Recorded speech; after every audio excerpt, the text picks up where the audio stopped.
SDPB helps shape South Dakota's future by educating, informing, and inspiring the next generation of thinkers, leaders, and creators. SDPB. Good, useful, and full of wonder.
SDPB serves South Dakota through an interconnected communication system that is on 24/7, 365. The first place for Amber Alerts, public safety announcements, and EAS messages. SDPB. Good afternoon. I'd like to welcome everyone back to the Joint Committee on Appropriations. We're in our budget setting, and we have one more budget to do before we print the general appropriation bill, and that is the Department of Education.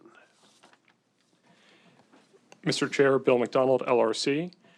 So starting with general administration in the Department of Education, there is a recommendation from the governor for a reduction in federal authority related to COVID-19 stimulus grants, recommendation of general and federal authority, and half an FTE for an internal controls officer position, reduction in half an FTE and federal authority for the secretary position,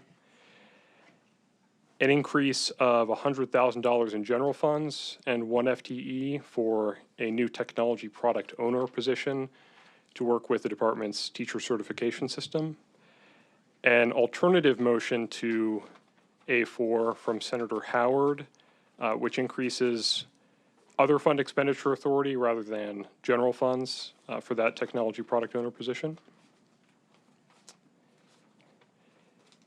In state aid to general education, there is a recommended reduction from the governor for K-12 enrollment utilization from projected declines in state aid fall enrollment over the next couple of years. A further reduction in an alternative motion to that from Representative Derby for a reduction for the same reason, projecting somewhat steeper declines in state aid fall enrollment. Item C3 is an increase of about $56 million in other fund expenditure authority. This is related to Senate Bill 245, which just had the Senate concur in House amendments to that earlier today. This increase in other fund expenditure authority will enable a reduction in the owner-occupied school district general fund levy, beginning with property taxes payable in 2027. And for pay 2027, that reduction in that levy will be $1.68 3/10, a reduction of that amount from what that levy would otherwise be set at, given the 1.4% inflationary increase that's being contemplated. There are a motion from Representative Derby for 1.4% increase to the target teacher salary, which will then flow through the stated to general education formula. An alternative to that from Senator Otten of 1.25% increase.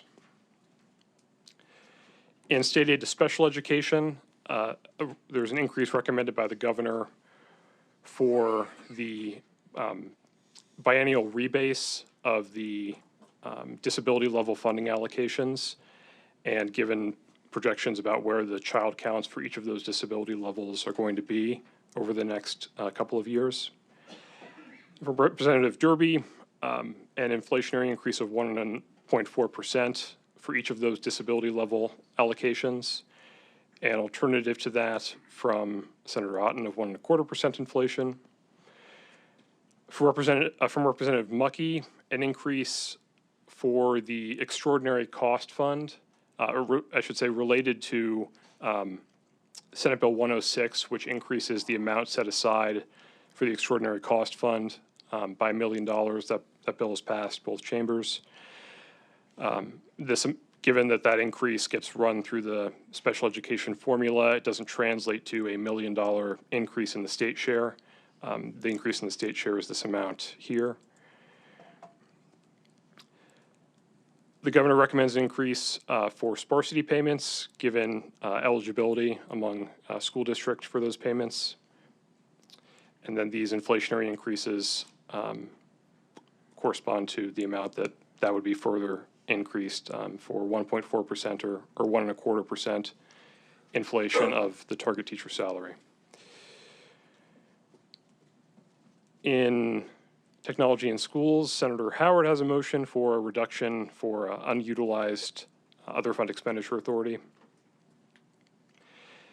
In education resources, the governor recommends increases for the dual credit program, an increase in general funds for FMAP in the Birth to 3 program, a reduction to eliminate funding for state funding for national career readiness certificate testing, an increase in other fund authority for the state's professional learning platform, an increase in federal authority for the new state personnel development grant related to mathematics instruction that the state was awarded beginning in federal fiscal year 2026. And Senator Howard has a motion for reduction in unutilized other fund authority. Representative Colbeck, motion sheet here is an increase in general funds corresponding to House Bill 1082, which has passed both chambers, and which would require the Department of Education to reimburse school districts the 40 cents for lunch and 30 cents for breakfast that they charge students eligible for reduced price meals through the National School Lunch Program and School Breakfast Program. Representative Mucky has two motion sheets related to the Commodity Supplemental Food Program and the Emergency Food Assistance Program, respectively. Representative Mucky, would you like to comment on those, please? Thank you, Mr. Chair. I will not be moving those motion sheets. Instead, I'll be looking at how to address, going forward, any questions in the administration of TFAP, in particular TFAP and the CSFP program through the LOI process. So I'll be looking at that instead. Thank you. And lastly, Senator Howard has a motion in the budget unit history for reduction in unutilized other fund expenditure authority. Okay, yep. Let's go to the top and which ones do we have to address? A5.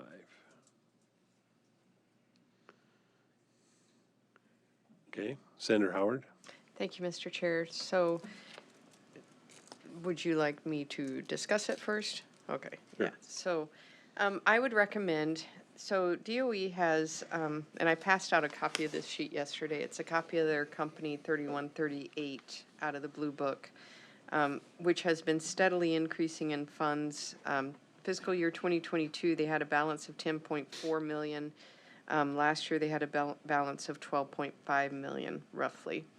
So my recommendation is that instead of funding this with ongoing general funds, they use this other fund category, which has a very healthy balance. It's increasing every year. So, and some of the revenue sources for this company, teacher certification fees, E-rate dollars, which are dollars that flow through the FCC, a program that they have, supports high-speed broadband, internet access services. So it kind of fits with that whole technology area. So I'm just trying to save some general fund dollars. We have the other fund dollars there. Why not use them for this? So. Representative Casson.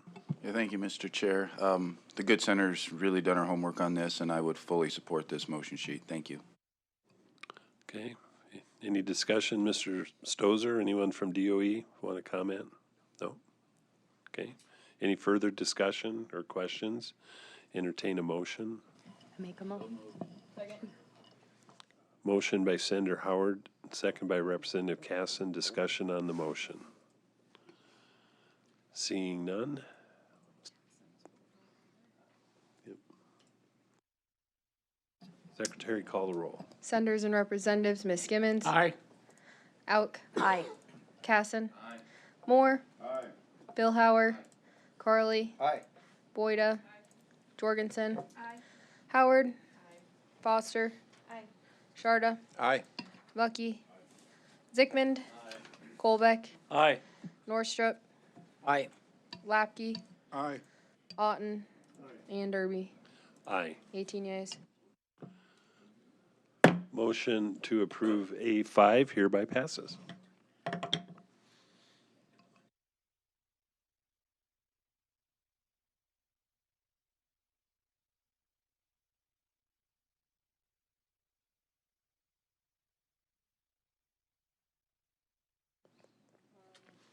Okay, a little discussion on C2. As you can see, the governor originally recommended $15,756,000. I'd like to have Representative Casson talk about what the delta is and why we're looking at a higher number. Yeah, thank you, Mr. Chair. So we've had lots of conversations over this. If you remember in this, and you'll see it in the supplemental bill this afternoon, there was a reversion of $15.5 million for K through 12 enrollment utilization. This number is a result of continued analysis on what K-12 enrollment is going to look like and will continue to decline. This number also represents sort of a less of a decline than perhaps we were even thinking. So I think this is a really fair number. I think it's a really good plan, and I'd fully support this. Thank you. Thank you, Representative Casson. So as a follow-up to that, as we did earlier, this delta is what is getting us to 1.4%, correct? Senator Voida. I just wanted to add on to that and say that this is another one of the areas that the work group that I was on was like targeting and saying, hey, we need to make sure we take a good look at this. So I just want to say I really appreciate your guys' work group and the work that you did on this. Any further discussion on the motion? Seeing none, Secretary? Oh, I thought. Mr. Chair, I would move C2. Second. We have a motion from Senator Voida, seconded by Representative Casson, to move C2. Discussion on the motion. Seeing none, Secretary, call the roll. Ms. Gimmons. Aye. Auk. Aye. Casson.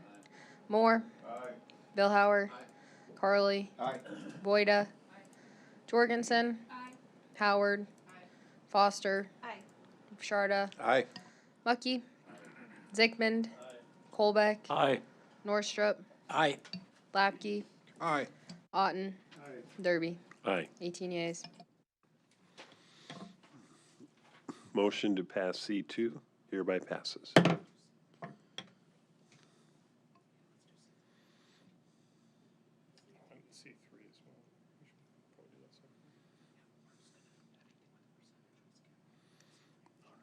Okay, who would like to chat on that? Mr. Chair. C3, Representative Casson. Yeah, thank you, Mr. Chair. Can I move C3 and also make comments? Second. Thank you. Motion by Representative Casson, seconded by Senator Howard. Yes, Discussion on the motion. I did want to thank, and I said this in our work group that our conference committee we just had. I want to thank LRC for working on this, for BFM to continually working on this. This has kind of been a moving target, something that's kind of been up in the air, and there's trying to work through different scenarios based upon whether bills pass and don't pass is really difficult and puts a lot of pressure on our staff and a lot of pressure on BFM staff to then make sure that our numbers are correct. So I fully compliment everyone. This represents what's coming out of Senate Bill 245. I think as Bill mentioned earlier, and you know, I just want to commend the staff for continually working and evaluating and making sure that the numbers are correct. So, yeah, I fully support this. Thank you. Okay, and then Representative Mucky.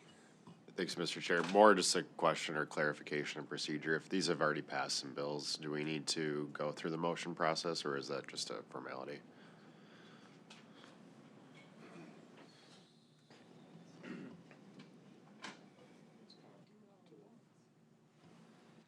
Well, we're already down the path, so.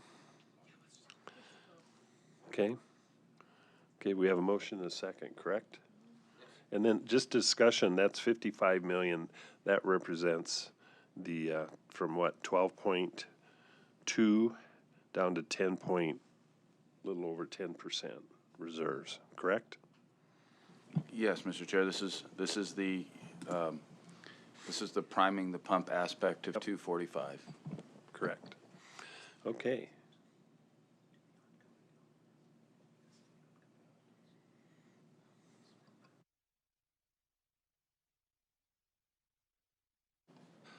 Okay, Secretary, call the roll. Ms. Gimmons. Aye. Auk. Aye. Casson. Moore. Billhauer. Carly. Aye. Boyda. Jorgensen. Howard. Foster. Sharda. Aye. Mucky. Zickmund. Colbeck. Aye. Norstrup. Aye. Lapke. Aye. Otten. And Derby. 18 yeas. Okay. Motion for C3 hereby passes.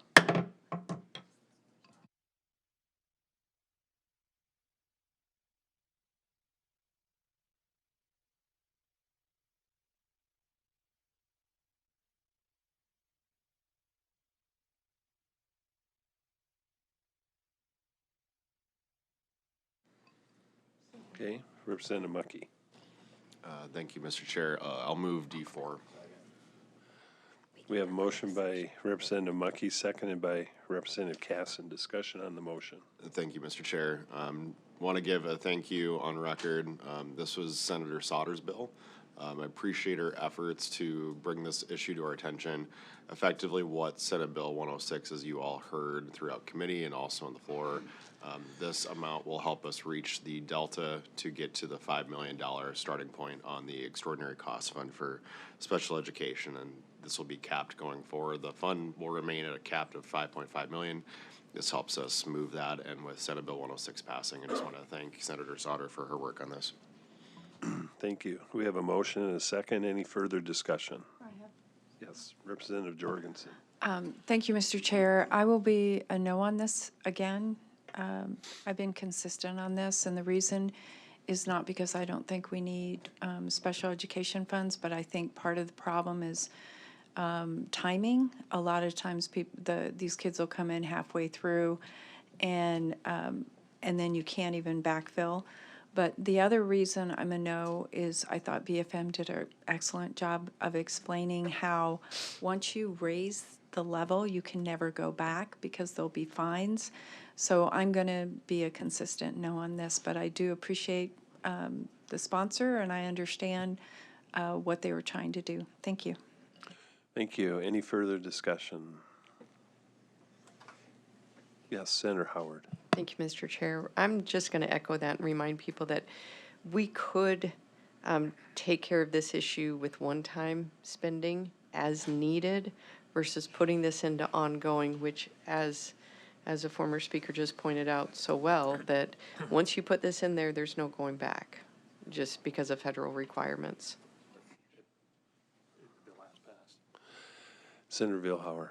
Thank you, Mr. Chair. A question procedurally, because this already passed Right. by virtue of Senate Bill 106, what happens if this body now would reject it?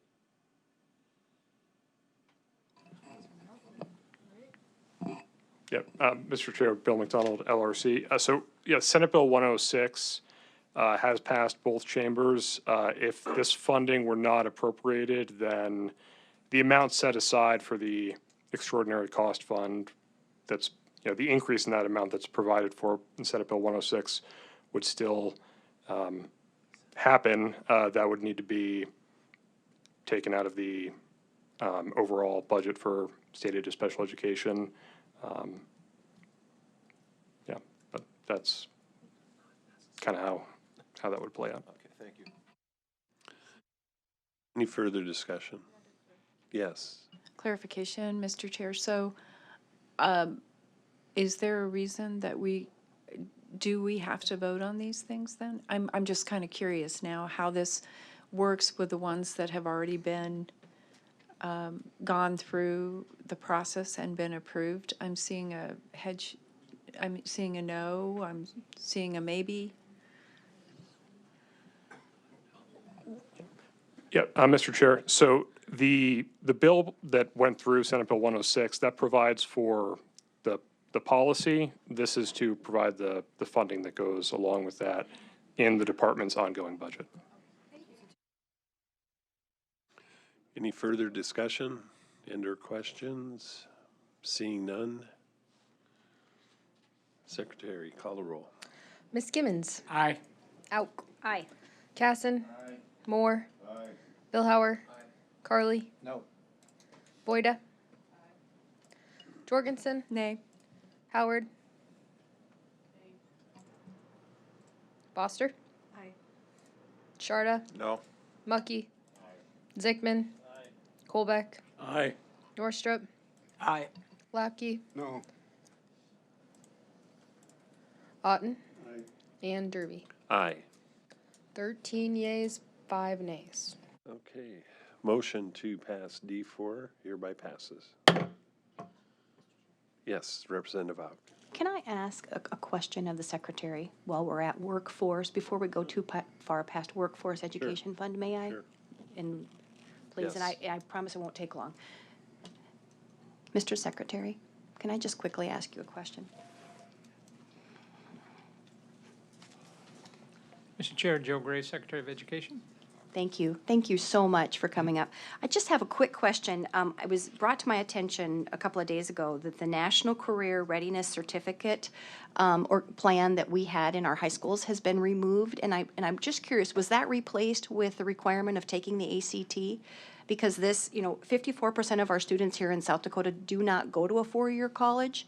And in my district, the NCRC certificate is valuable to our manufacturing plants to kind of know where our students are ready as far as for the workforce.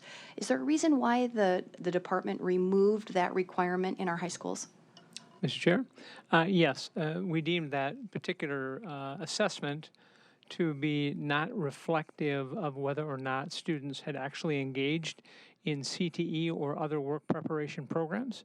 And so therefore, we eliminated it, and what we're replacing it with an accountability is the extent to which students have concentrated in CTE programs, have engaged in internships or other work experiences going forward as they better reflected the reality of whether a student was prepared for the workforce or for technical college.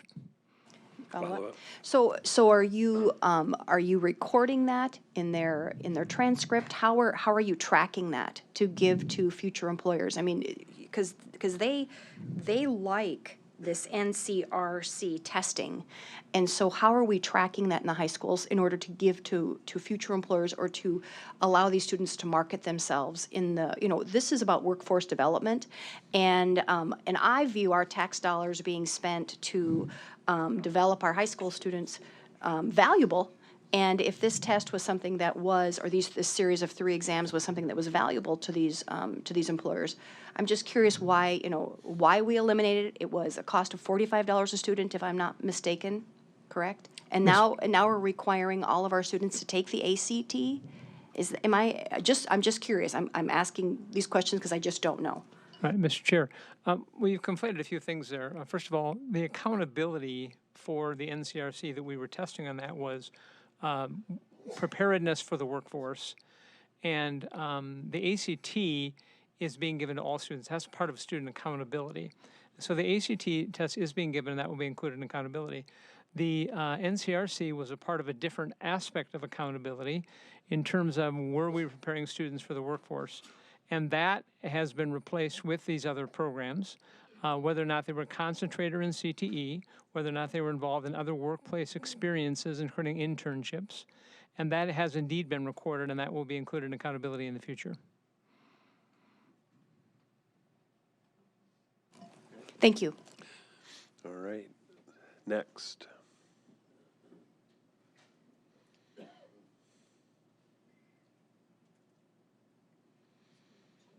Okay.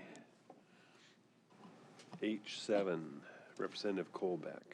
Mr. Chair, I am not bringing this forward due to the passing of House Bill 1082. Go ahead. Yeah, Mr. Chair, Bill McDonald, Legislative Research Council. So this would be the providing the funding for the Department of Education to reimburse the district, to do the reimbursement that they're required to do under HB 1082. So it's the funding for the policy bill. Would you care to move it? I'm not moving H7 at this time, thank you. Is there a second? Hang on a minute, why do I have to move that? Because we passed it in the bill. All right, I'll make a motion to move 1082, thank you. Or H7. Who's the second? Okay. Representative Colbeck moves. Representative Mucky seconds. H7. Discussion on the motion. Representative Casson.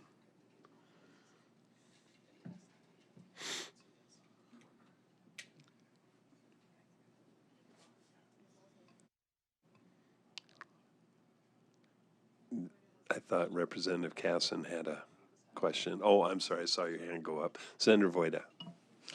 Well, I'm going to resist this, and I'm just, I guess, on the record, going to encourage the governor to veto this because, once again, we're expanding the role of government, and we're building something into our G bill that hasn't been built in before. So I'm just going to say that on the record. Any further discussion? Representative Mucky. Thank you, Mr. Chair. Just encourage the committee to approve something that both chambers have approved on our behalf. Thank you. Any further discussion? Okay. Secretary, call the roll. Ms. Gimmons. Aye. Auk. No. Casson. Moore. Billhauer. Carly. Nope. Boyda. Jorgensen. Howard. Foster. Aye. Sharda. No.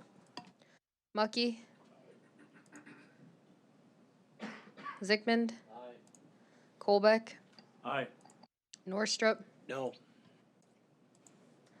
Lapke. Otten, Derby. Aye. I have 10 yeas, 7 nays, 1 absent. Okay. Motion on H7 hereby passes. Okay.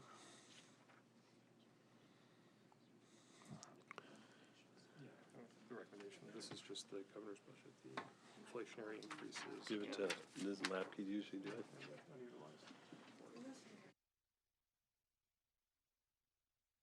Okay. Senator Lapke. Mr. Chair, I recommend we approve the remainder of the governor's budget and line items C4, D2, E2, G1, H6, and I2.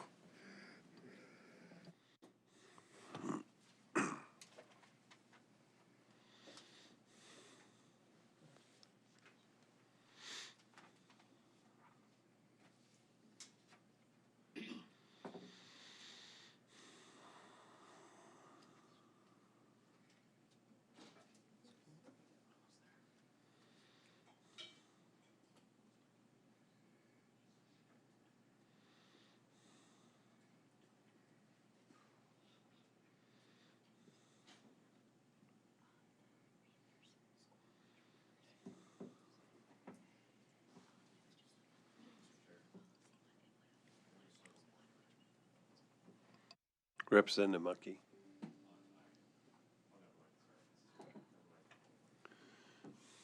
Okay. Representative Norstrup. Thank you, Mr. Chair.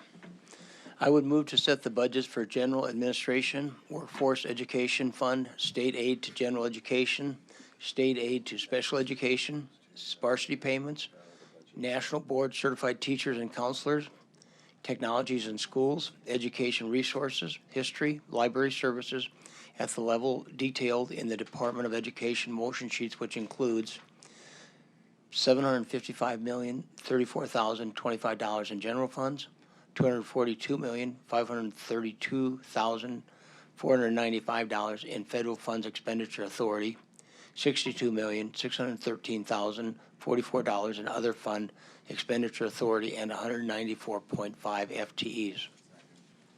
Motion by Representative Norstrup, second by Representative Mucky. Discussion on the motion. Seeing none. Secretary, call the roll. Ms. Gimmons. Aye.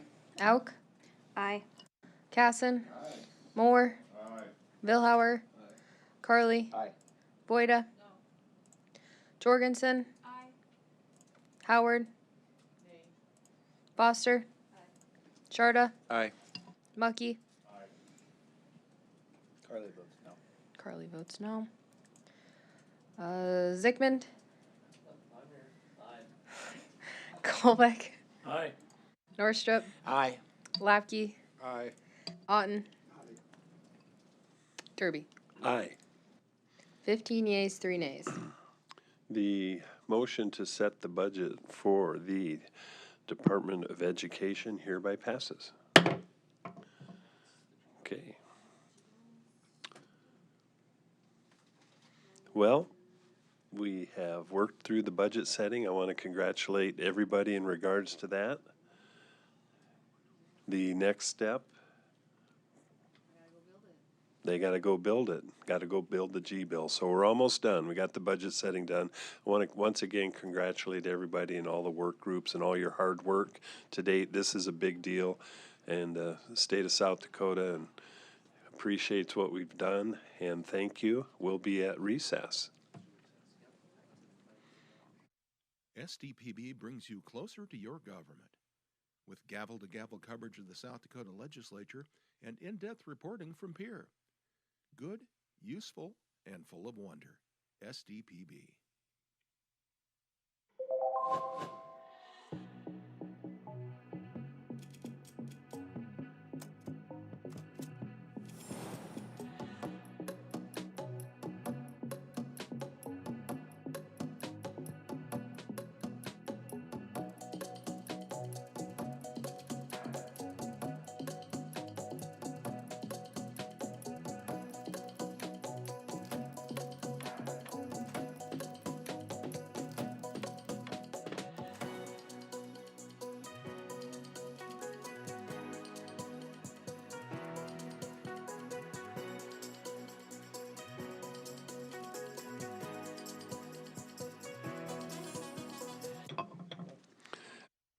thank you for your patience. We are, the Joint Committee on Appropriations, we are going to go to House Bill 1051, revise property tax levies for school districts and to revise the state aid to general formula and the special education formula. Mr. Chair, Representative Casson. could I move an amendment? Yes.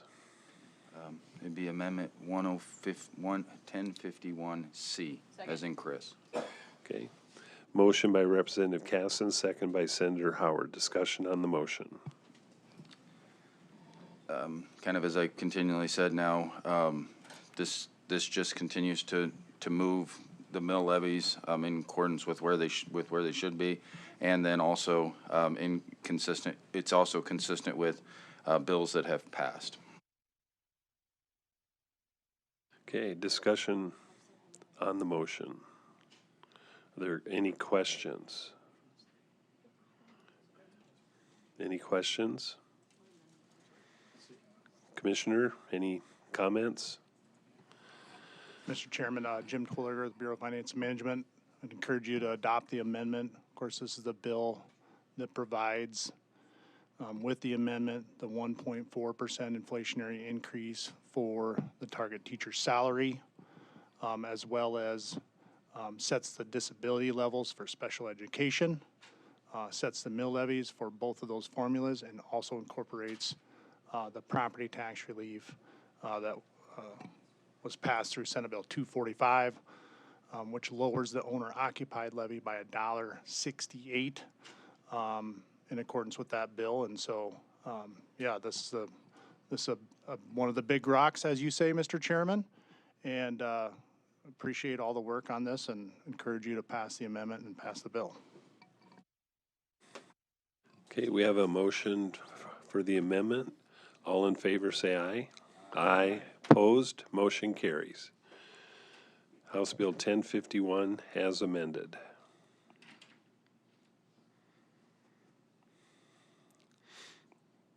Entertain a motion. Mr. Chair, I move do pass on 1051 as amended. Motion do pass by Representative Mucky, second by Senator Vilhauer. Discussion on the motion. Thanks, Mr. Chair. I think it's important for all of us, especially those who tune in who might not know this particular bill, but this is the way we address our education funding on an annual basis, and regardless of wherever we land from a policy perspective, this is the thing that helps our educational system run. And so I appreciate all of us moving forward with this. Thank you, Mr. Chair. Further discussion? Any further discussion? Seeing none? Secretary, call the roll. Senators and Representatives, Ms. Skimmons. Aye. Alk. Pass. Casson. Aye. Moore. Aye. Vilhauer. Aye. Carly. Pass.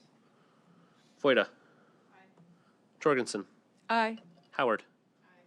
Foster. Aye. Sharda. Aye. Mucky. Zickman. Aye. Colbeck. Aye. Norstrop. Aye. Lapke. Aye. Elk. Aye. Carly. Aye. Otten. Aye. Derby. Aye. 18 yeas. Motion do pass on House Bill 1051 as amended hereby passes. And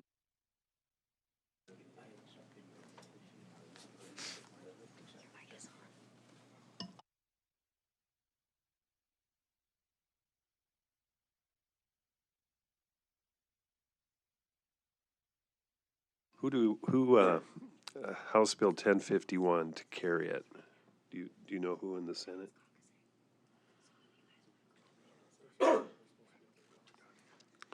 Who would like to be assigned to House Bill 1051? Representative Casson. Senator Vilhauer, if you have talking points, are you comfortable with this? I did it last year, so I guess we're gonna do it again this year. Okay. Can somebody get him the talking points? Casson and Vilhauer. How are you doing on time, Mr. Co-Chair? What's your pleasure? Well, if you want to do a tabling motion, then we can, then we got to. We have to wait for that and do it at the same time. At the same time? And let's pause, Okay. and I guess the Senate is waiting for us up in caucus. We will be at recess. Thank you. SDPB brings you closer to your government. With gavel-to-gavel coverage of the South Dakota legislature and in-depth reporting from Pierre. Good, useful, and full of wonder. SDPB.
From early learners to lifelong students, SDPB inspires curiosity through trusted educational programs and resources for every stage of life.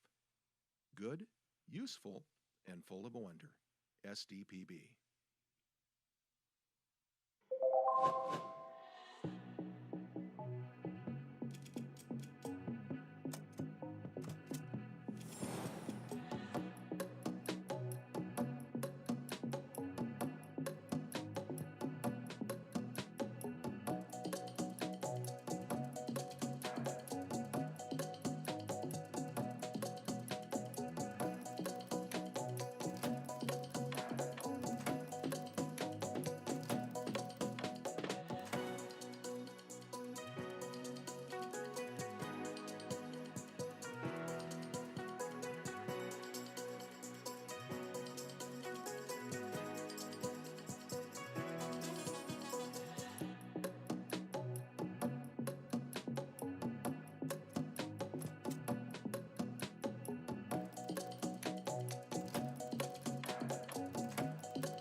When South Dakotans need reliable information, SDPB is there providing updates and coverage that keep our communities safe and connected.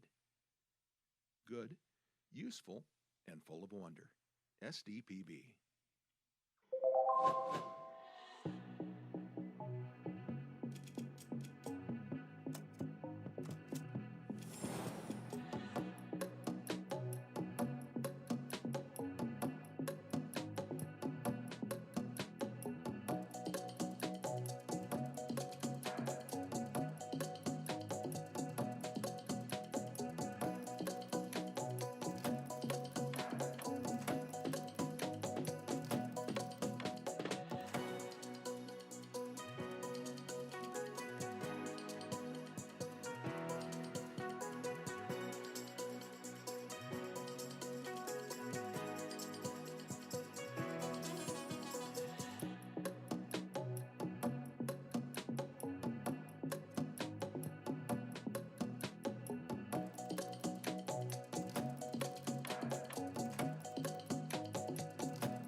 SDPB celebrates South Dakota's student athletes with live coverage of SDHSAA state championships, sharing the excitement of hometown heroes.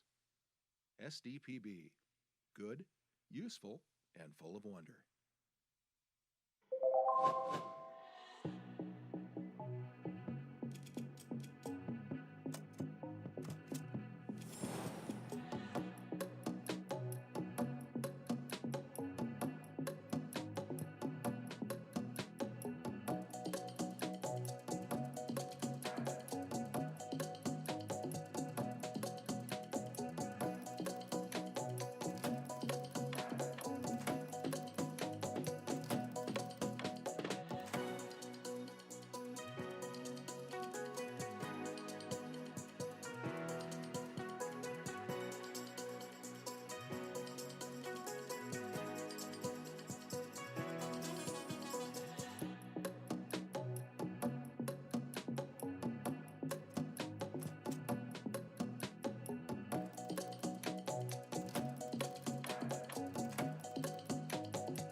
From choir to debate to theater, SDPB shines a spotlight on South Dakota's talented students through SDHSAA All-State Fine Arts Programming.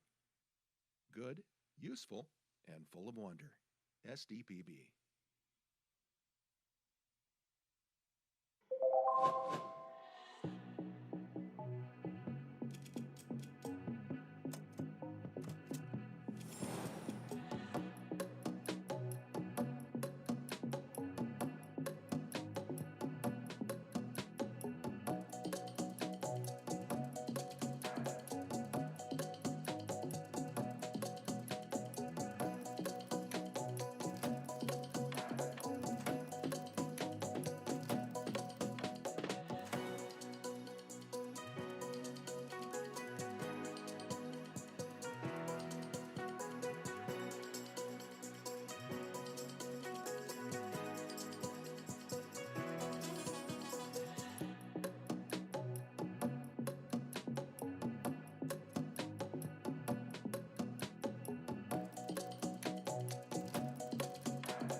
Every day, SDPB connects South Dakotans with stories that inform, inspire, and bring us together. SDPB, good, useful, and full of wonder.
SDPB is your home for fact-based journalism, connecting South Dakotans with news they can trust and stories that matter. Good, useful, and full of wonder. SDPB.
From children's programs to in-depth documentaries, SDPB sparks curiosity and lifelong learning in every South Dakotan.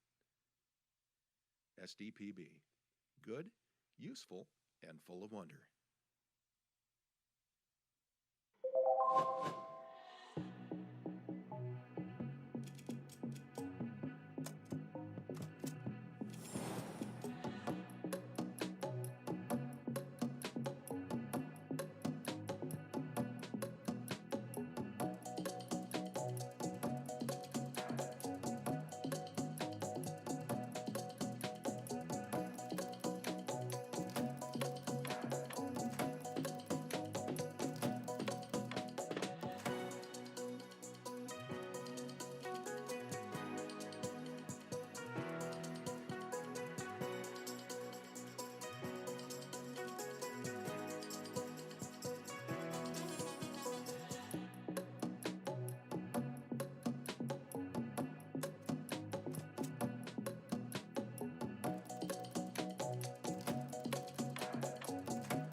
SDPB brings South Dakotans together, telling the stories that unite small towns, big ideas, and the people who make our state shine.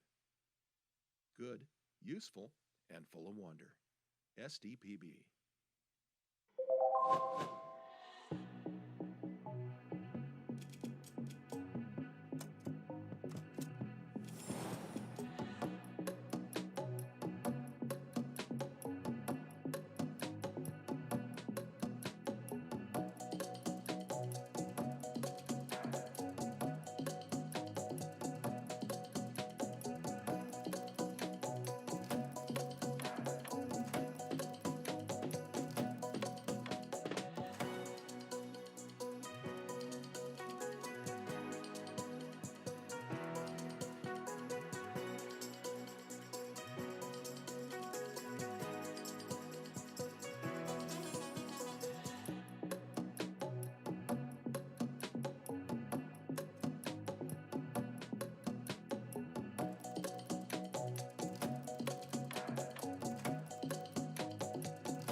SDPB shares the voices and experiences of South Dakotans, preserving our stories, our culture, and our sense of place.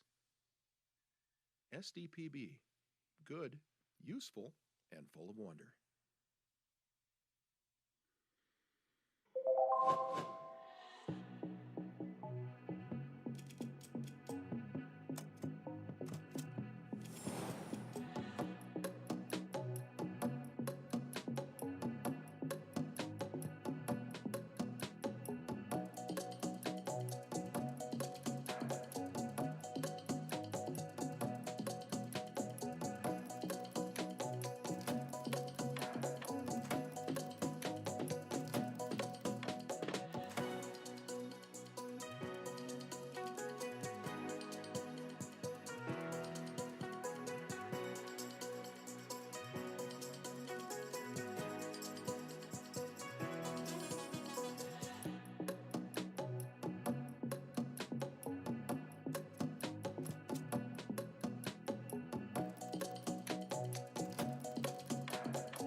As South Dakota's public media network, SDPB serves everyone with transparency, integrity, and commitment to open access. Good, useful, and full of wonder. SDPB.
SDPB helps shape South Dakota's future by educating, informing, and inspiring the next generation of thinkers, leaders, and creators.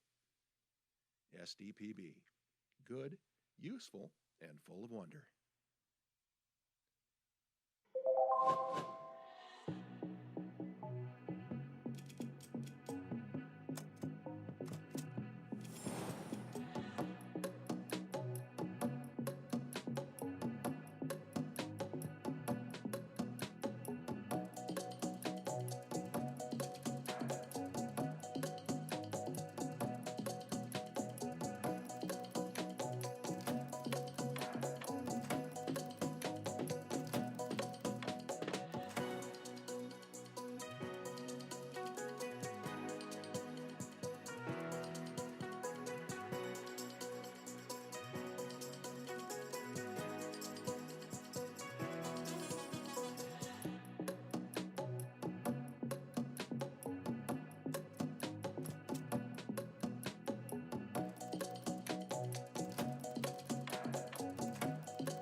SDPB serves South Dakota through an interconnected communication system that is on 24/7, 365. The first place for Amber Alerts, public safety announcements, and EAS messages. SDPB keeps public servants and citizens informed. Good, useful, and full of wonder. SDPB.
SDPB brings you closer to your government. With gavel-to-gavel coverage of the South Dakota Legislature and in-depth reporting from Pierre. Good, useful, and full of wonder. SDPB.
From early learners to lifelong students, SDPB inspires curiosity through trusted educational programs and resources for every stage of life.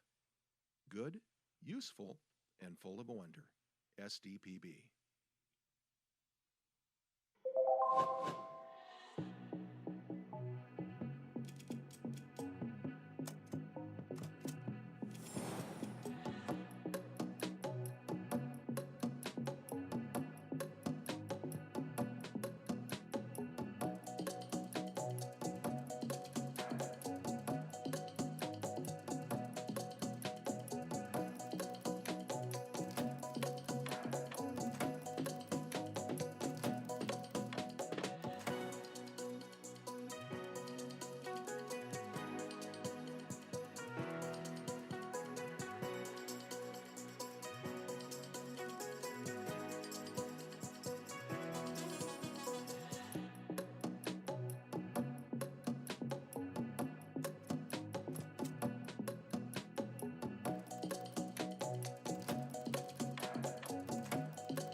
When South Dakotans need reliable information, SDPB is there providing updates and coverage that keep our communities safe and connected.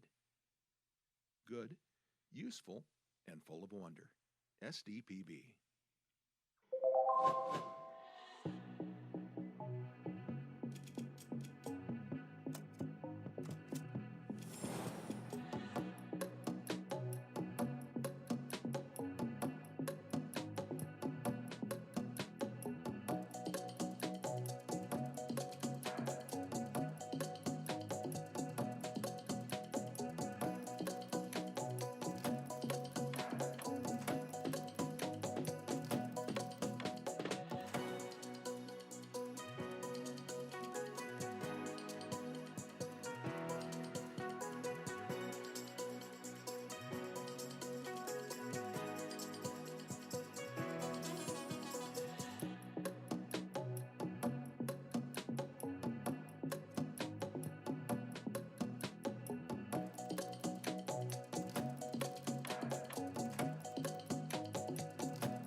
SDPB celebrates South Dakota's student athletes with live coverage of SDHSAA state championships, sharing the excitement of hometown heroes. SDPB, good, useful, and full of wonder.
From choir to debate to theater, SDPB shines a spotlight on South Dakota's talented students through SDHSAA All-State Fine Arts Programming. Good, useful, and full of wonder. SDPB.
Every day, SDPB connects South Dakotans with stories that inform, inspire, and bring us together. SDPB, good, useful, and full of wonder.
SDPB is your home for fact-based journalism, connecting South Dakotans with news they can trust and stories that matter.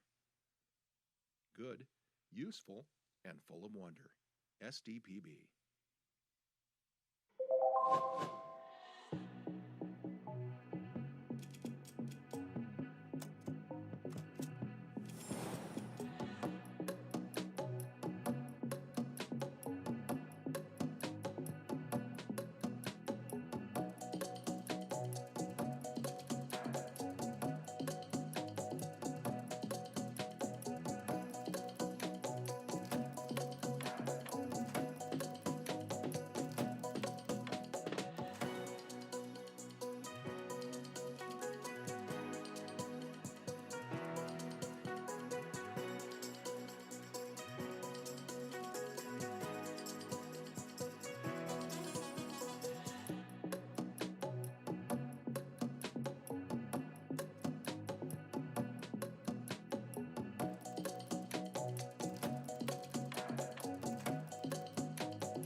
From children's programs to in-depth documentaries, SDPB sparks curiosity and lifelong learning in every South Dakotan.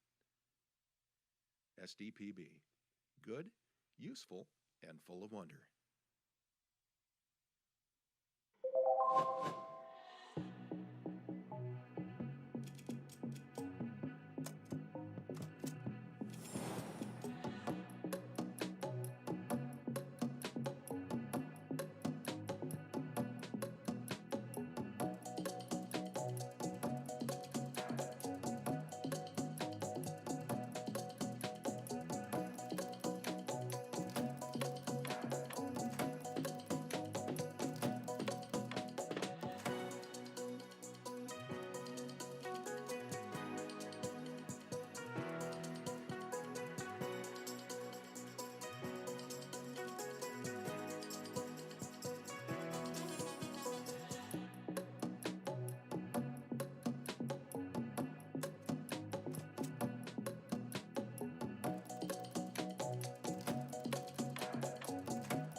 SDPB brings South Dakotans together, telling the stories that unite small towns, big ideas, and the people who make our state shine.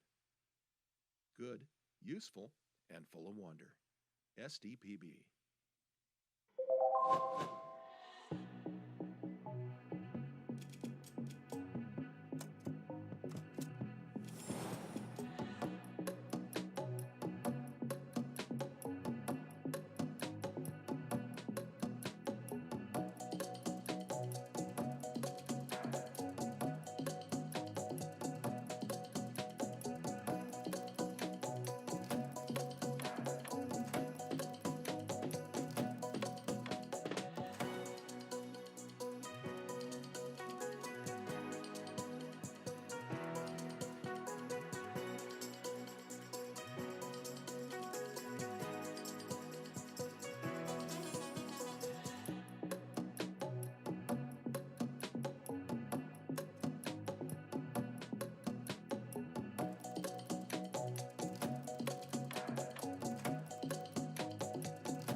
SDPB shares the voices and experiences of South Dakotans, preserving our stories, our culture, and our sense of place.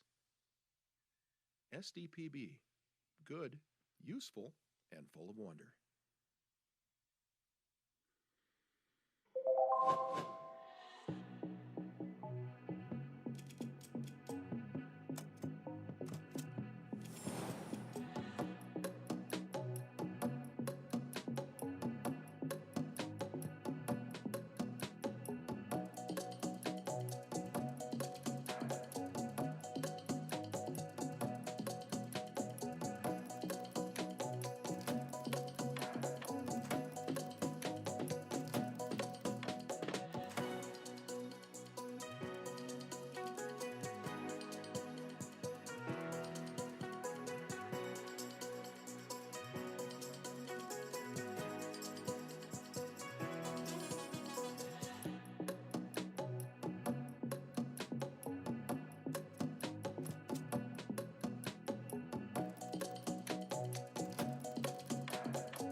As South Dakota's public media network, SDPB serves everyone with transparency, integrity, and commitment to open access. Good, useful, and full of wonder. SDPB.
SDPB helps shape South Dakota's future by educating, informing, and inspiring the next generation of thinkers, leaders, and creators.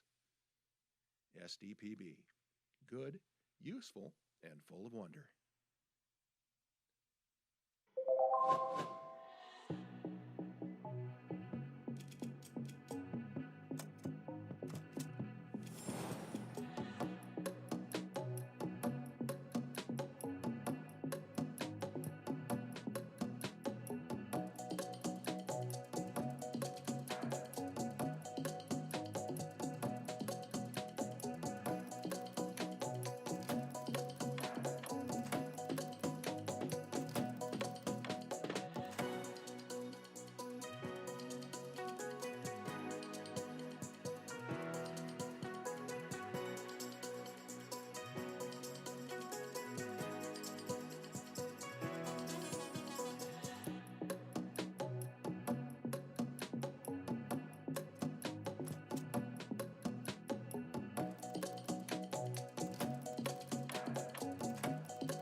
SDPB serves South Dakota through an interconnected communication system that is on 24/7, 365. The first place for Amber Alerts, public safety announcements, and EAS messages. SDPB keeps public servants and citizens informed. Good, useful, and full of wonder. SDPB.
SDPB brings you closer to your government. With gavel-to-gavel coverage of the South Dakota legislature and in-depth reporting from Pierre. Good, useful, and full of wonder. SDPB.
From early learners to lifelong students, SDPB inspires curiosity through trusted educational programs and resources for every stage of life.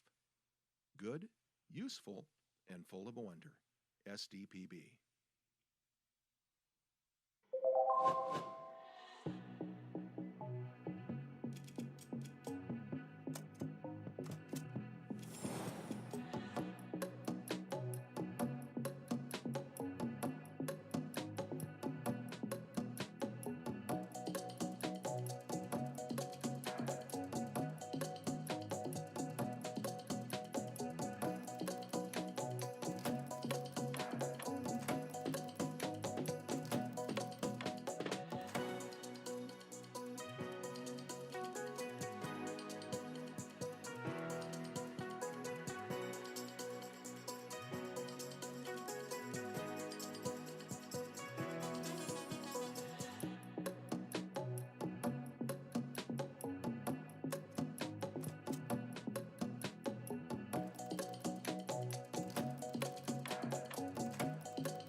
When South Dakotans need reliable information, SDPB is there providing updates and coverage that keep our communities safe and connected.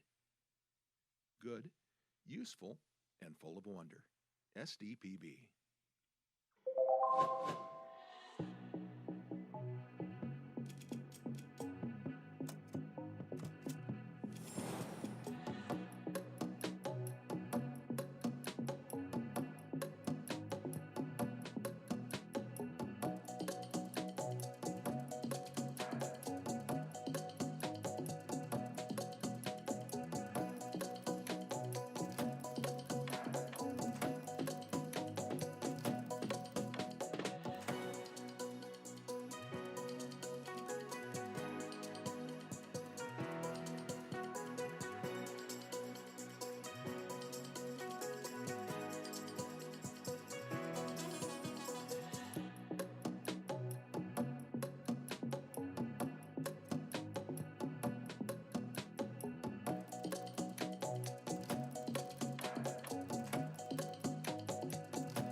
SDPB celebrates South Dakota's student athletes with live coverage of SDHSAA state championships, sharing the excitement of hometown heroes.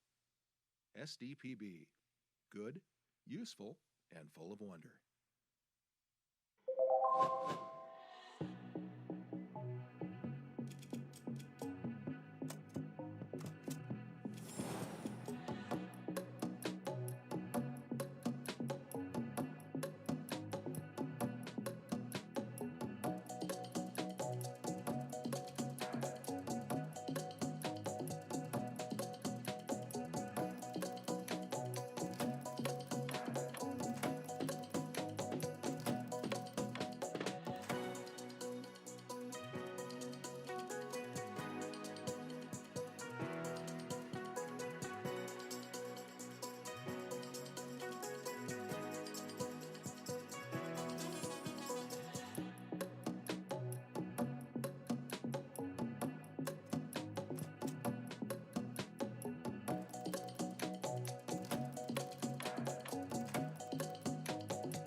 From choir to debate to theater, SDPB shines a spotlight on South Dakota's talented students through SDHSAA All-State Fine Arts Programming.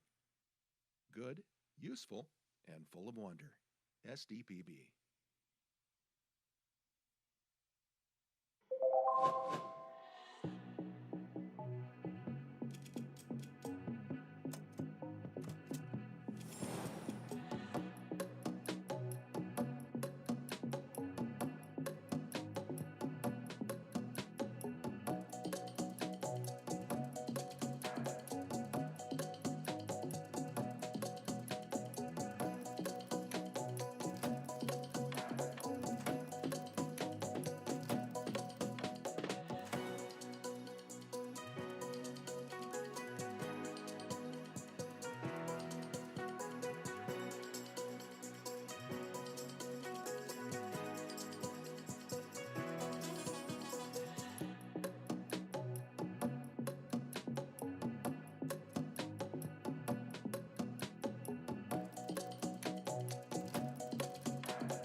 Every day, SDPB connects South Dakotans with stories that inform, inspire, and bring us together. SDPB, good, useful, and full of wonder.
SDPB is your home for fact-based journalism, connecting South Dakotans with news they can trust and stories that matter. Good, useful, and full of wonder. SDPB.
From children's programs to in-depth documentaries, SDPB sparks curiosity and lifelong learning in every South Dakotan. SDPB. Good, useful, and full of wonder.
SDPB brings South Dakotans together, telling the stories that unite small towns, big ideas, and the people who make our state shine. Good, useful, and full of wonder. SDPB.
SDPB shares the voices and experiences of South Dakotans, preserving our stories, our culture, and our sense of place. SDPB, good, useful, and full of wonder.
As South Dakota's public media network, SDPB serves everyone with transparency, integrity, and commitment to open access. Good, useful, and full of wonder. SDPB.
SDPB helps shape South Dakota's future by educating, informing, and inspiring the next generation of thinkers, leaders, and creators.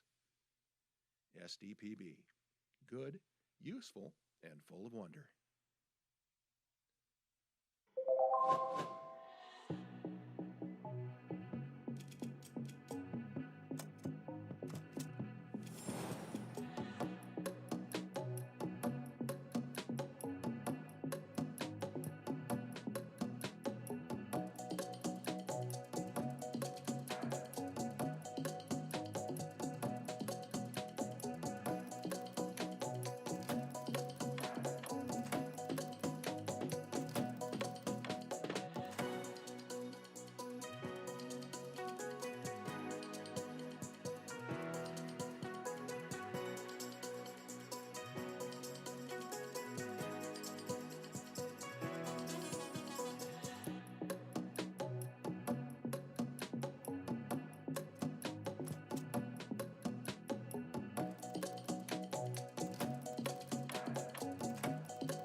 SDPB serves South Dakota through an interconnected communication system that is on 24/7, 365. The first place for Amber Alerts, public safety announcements, and EAS messages. SDPB keeps public servants and citizens informed. Good, useful, and full of wonder. SDPB.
SDPB brings you closer to your government.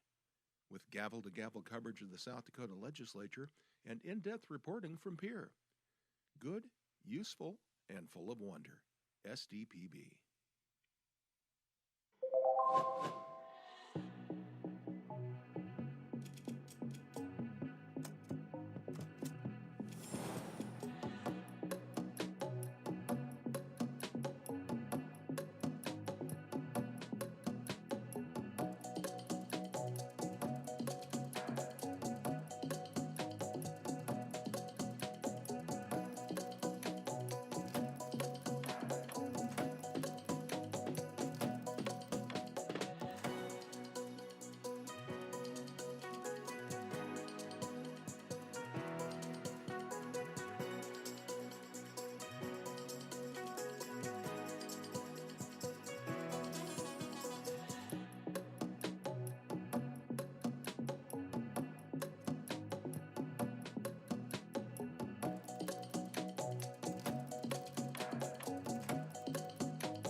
From early learners to lifelong students, SDPB inspires curiosity through trusted educational programs and resources for every stage of life.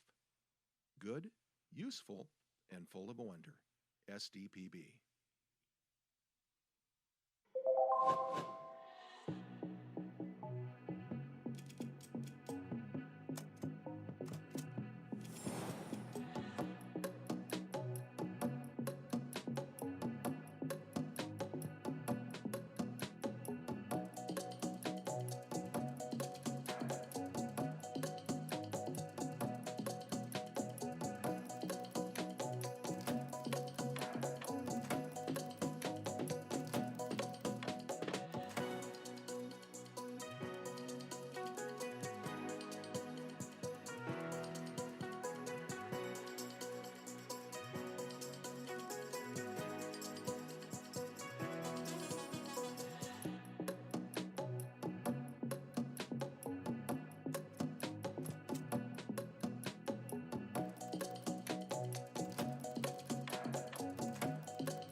When South Dakotans need reliable information, SDPB is there providing updates and coverage that keep our communities safe and connected.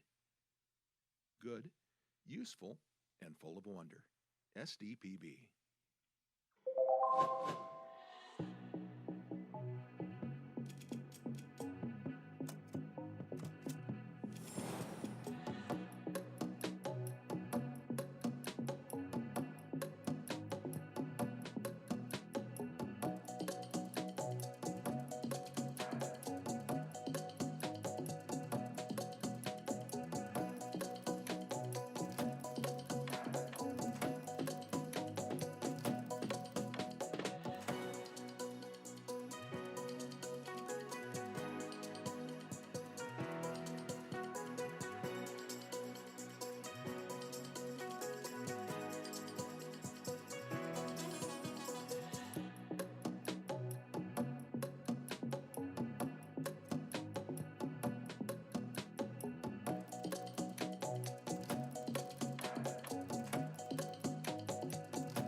SDPB celebrates South Dakota's student athletes with live coverage of SDHSAA state championships, sharing the excitement of hometown heroes. SDPB, good, useful, and full of wonder.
From choir to debate to theater, SDPB shines a spotlight on South Dakota's talented students through SDHSAA All-State Fine Arts programming.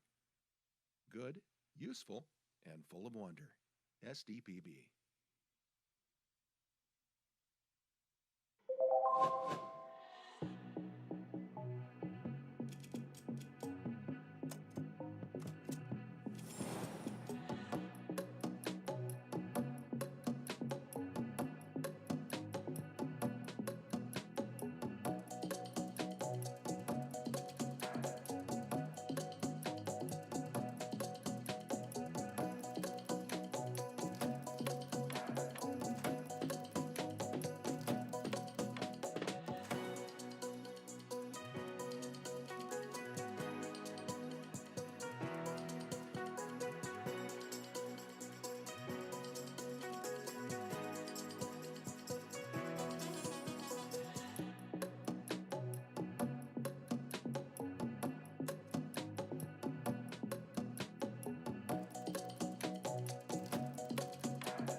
Every day, SDPB connects South Dakotans with stories that inform, inspire, and bring us together. SDPB, good, useful, and full of wonder.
SDPB is your home for fact-based journalism, connecting South Dakotans with news they can trust and stories that matter. Good, useful, and full of wonder. SDPB.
From children's programs to in-depth documentaries, SDPB sparks curiosity and lifelong learning in every South Dakotan.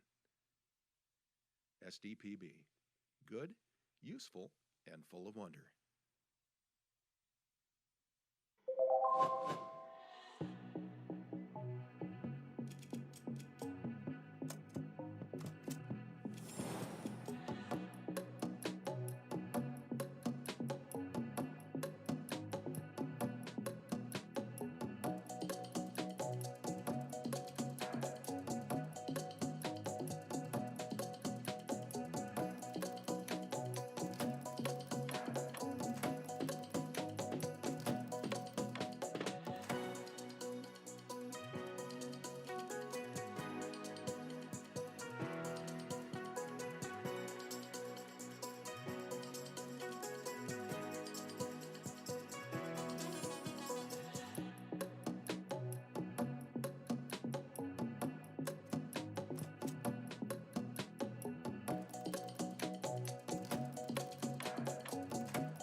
SDPB brings South Dakotans together, telling the stories that unite small towns, big ideas, and the people who make our state shine.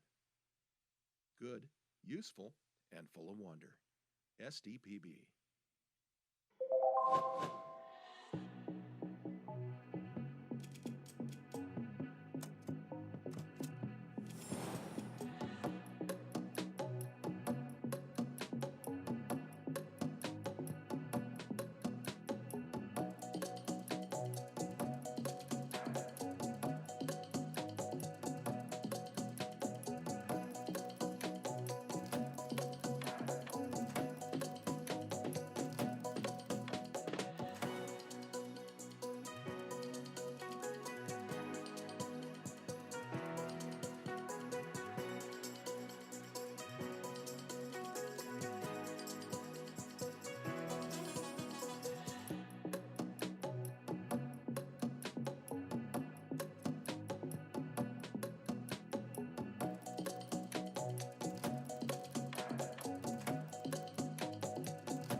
SDPB shares the voices and experiences of South Dakotans, preserving our stories, our culture, and our sense of place.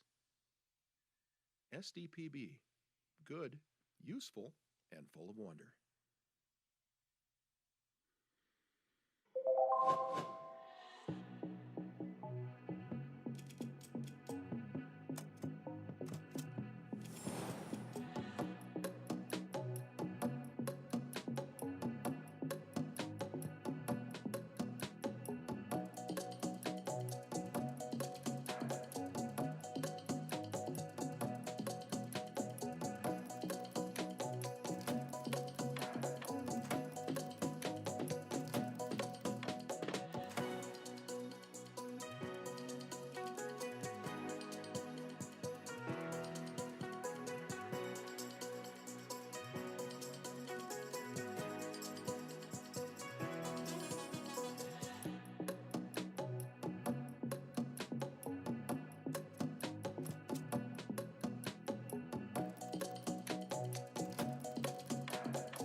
As South Dakota's public media network, SDPB serves everyone with transparency, integrity, and commitment to open access. Good, useful, and full of wonder. SDPB.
SDPB helps shape South Dakota's future by educating, informing, and inspiring the next generation of thinkers, leaders, and creators.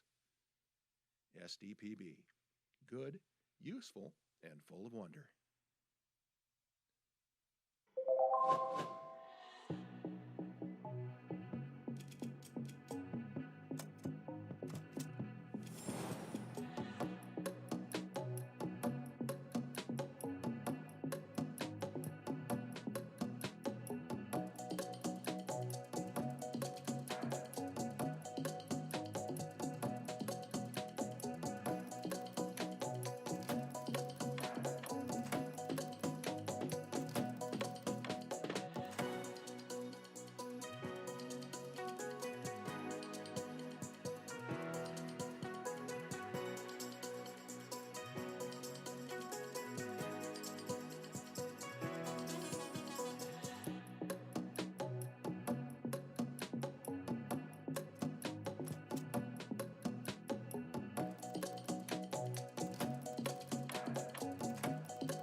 SDPB serves South Dakota through an interconnected communication system that is on 24/7, 365. The first place for Amber Alerts, public safety announcements, and EAS messages. SDPB keeps public servants and citizens informed. Good, useful, and full of wonder. SDPB.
SDPB brings you closer to your government. With gavel-to-gavel coverage of the South Dakota legislature and in-depth reporting from Pierre. Good, useful, and full of wonder. SDPB.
From early learners to lifelong students, SDPB inspires curiosity through trusted educational programs and resources for every stage of life. Good, useful, and full of wonder. SDPB.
When South Dakotans need reliable information, SDPB is there providing updates and coverage that keep our communities safe and connected. Good, useful, and full of wonder. SDPB.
SDPB celebrates South Dakota's student athletes with live coverage of SDHSAA state championships, sharing the excitement of hometown heroes.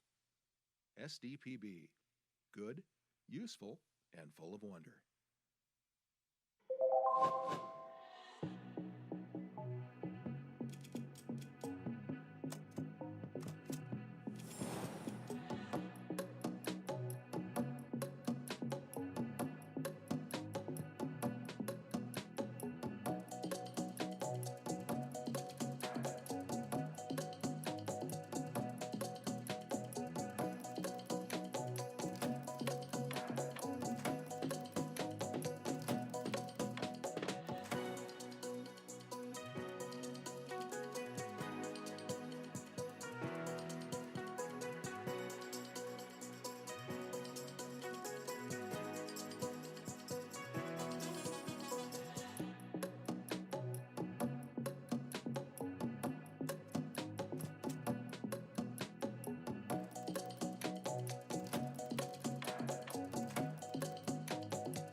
From choir to debate to theater, SDPB shines a spotlight on South Dakota's talented students through SDHSAA All-State Fine Arts Programming.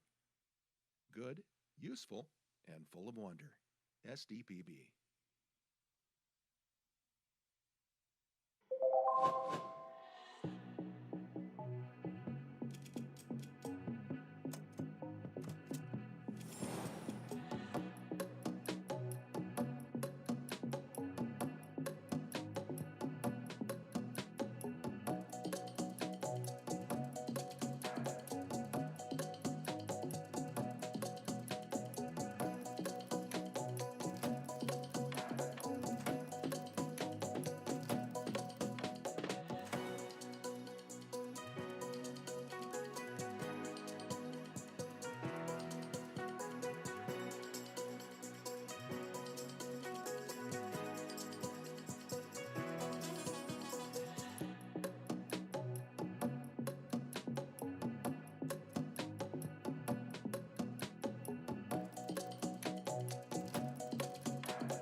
I'd like to welcome everyone back to the Joint Committee on Appropriations. We are going to do a bill hearing now for Senate Bill 78 as amended.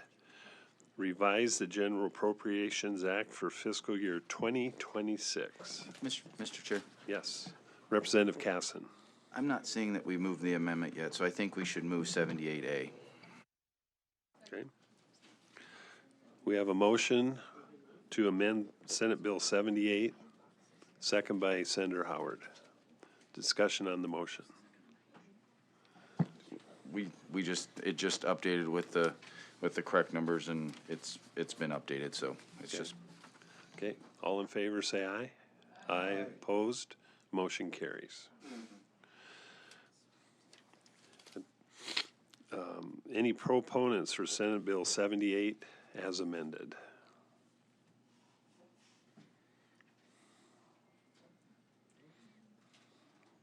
Any proponents? Are there any opponents? Senate Bill 78 as amended. Any opponents? Seeing none. Committee questions? But proponent, yes. Thank you, Mr. Chair. Appreciate the levity with the recess today. Okay. I know there was an amendment for Senate Bill 78 online. Was that moved by the committee? Okay, perfect. All right, so my name is Brandy Meisner with the Bureau of Finance and Management. Senate Bill 78 is an annual bill that comes through legislative session each year to make the adjustments to the current year general bill. Excuse me. So we can recess for a couple minutes. Yes, no, seriously. So throughout session, the committee has heard about nearly, yeah, if you don't mind. You guys are good friends to have. Thank you. So throughout session, the committee has heard about nearly all of the items that are included in the bill, either during budget hearings or during the budget overview presentation that we did early in session. So with that in mind, I'm going to just focus on some of the larger items that are included in Senate Bill 78, and then the changes from the amendment. But if there are any questions on any of the other items, I'm happy to go through those as well. Jeff, can I pull up a list on this computer that's got all of them? Let me pull this up here really quick.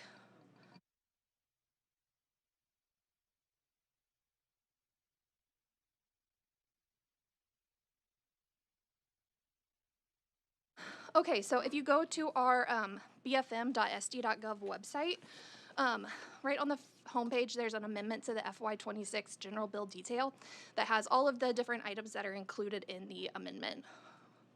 I'm going to zoom in on those. I don't know if you guys have pages, but I do have a hard copy if you guys would like those as well.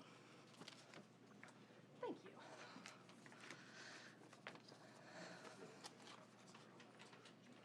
Thank you, guys.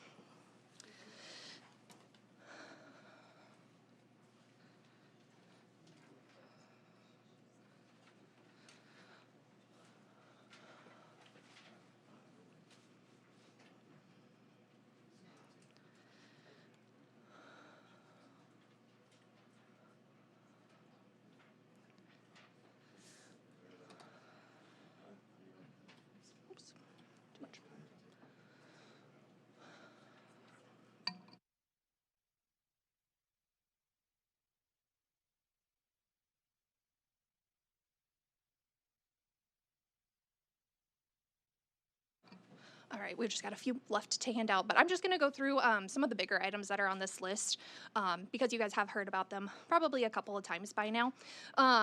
So some of the larger general fund items that are included in Senate Bill 78, there is one-time funding for M&R at 2% of replacement value for facilities within the Board of Regents, Human Resources and Administration, Department of Military, and the technical colleges.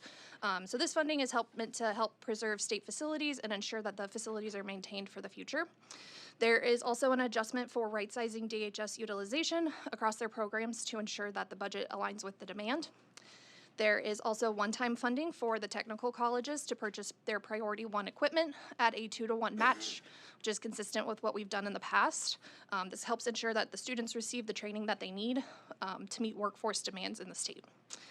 There is also one-time funding for us to start staffing the new women's prison in Rapid City ahead of the facility opening. And there is an increase of $1.4 million in general funds to the tech colleges to align their formula funding with their student enrollments.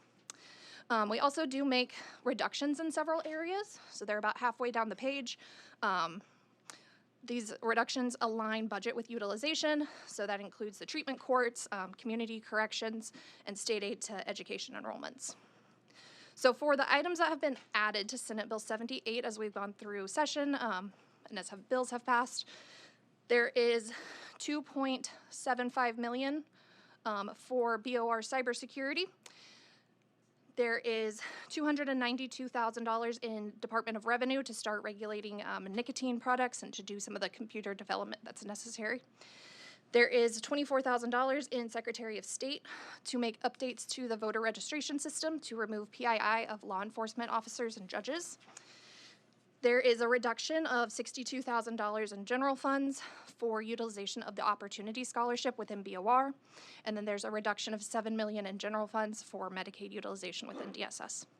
There's also a couple of other changes in federal and other fund expenditure authority within the Board of Regents, UJS, and DOH.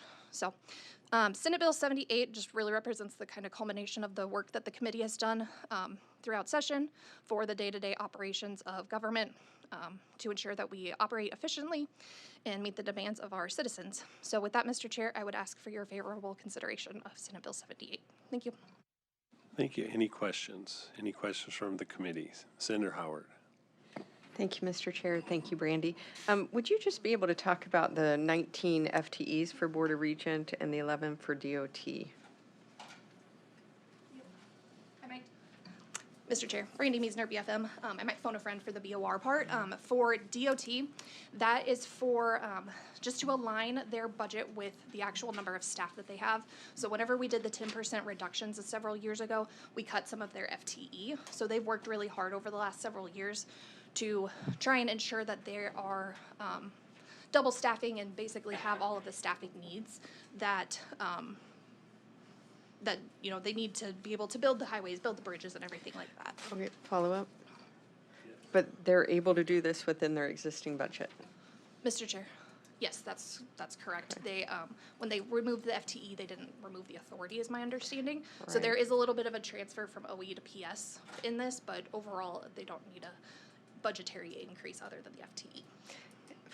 just a comment. I applaud this. I mean, this is great, right sizing everything, but then it does kind of lead to the question, was there some padding there left over? Sure. Mr. Chair, I think for DOT specifically, you know, we've had a little bit of a milder winter, so they haven't had to have some of that salt expense, some of that road maintenance expense. So for this year, they think that they can just transfer from the OE to the PS to take care of that. And then a follow-up to that, are they going to be coming next year and asking for a huge increase in funding for PS? Mr. Chair, you know, I think that that's something that agencies constantly look at. You know, I think that DOT is kind of at a point where they are, you know, overstaffed for all intents and purposes. I think that that's something that they're consistently looking at to make sure that they have the right level of staffing to meet the demands of taking care of the highways, taking care of the bridges. Okay, additional questions? Good afternoon, Mr. Chair, members of the committee. Heather Forney, Vice President for Finance and Administration for the Board of Regents, here to respond to the 19 FTE for the board. Those are specifically at SDSU, and there is personal services other fund authority tied to that, and it is specifically tied to the additional, as we see ebbs and flows with enrollment at our universities. We have seen some enrollment growth at SDSU, and they need some additional staffing. It includes staff at bookstores, athletic facilities, instructors, those kinds of folks, and so that's the additional FTE there. I would also point out that when we made some reductions in authority, both from FTE and spending authority, these were not cuts. We didn't cut to SDSU and then add it in here, so these are different. Okay, additional questions? Yes, Senator Carly. Thank you, Mr. Chair. Question for Ms. Wiesner. There was a line item that says Department of Health administrative costs for $960,000. And I do see that in the Department of Health budget brief that we had. I just want to read the sentence and maybe you can help explain it further. It says, during the COVID-19 pandemic, the direct costs were much higher for the department, and the federal funds were higher during that period, but the administrative costs remained the same.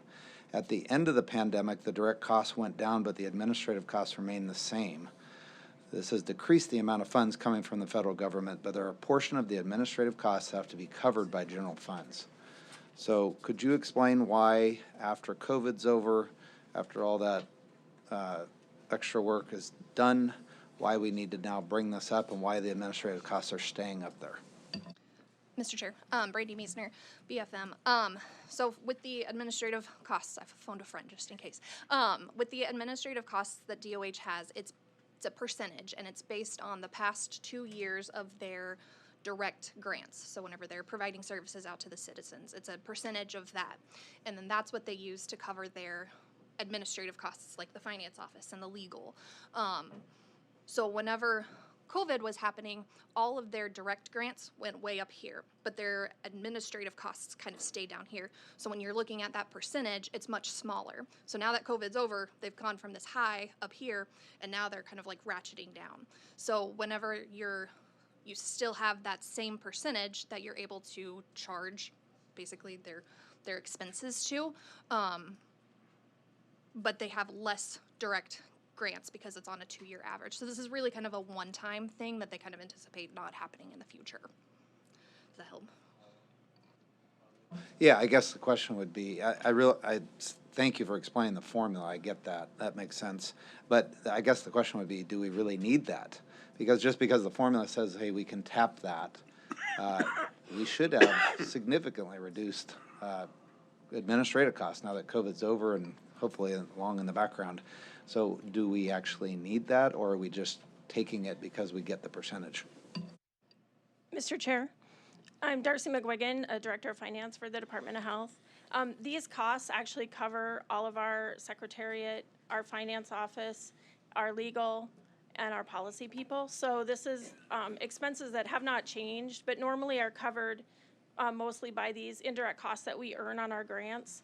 And with those extremely low indirect cost rates, with our HHS approved rates, because our direct costs were so high, We are not earning enough on our grants with that indirect cost rate to be able to pay for that. So we do need that to be able to continue to have our administrative staff paid. Essentially, it's mostly staff costs.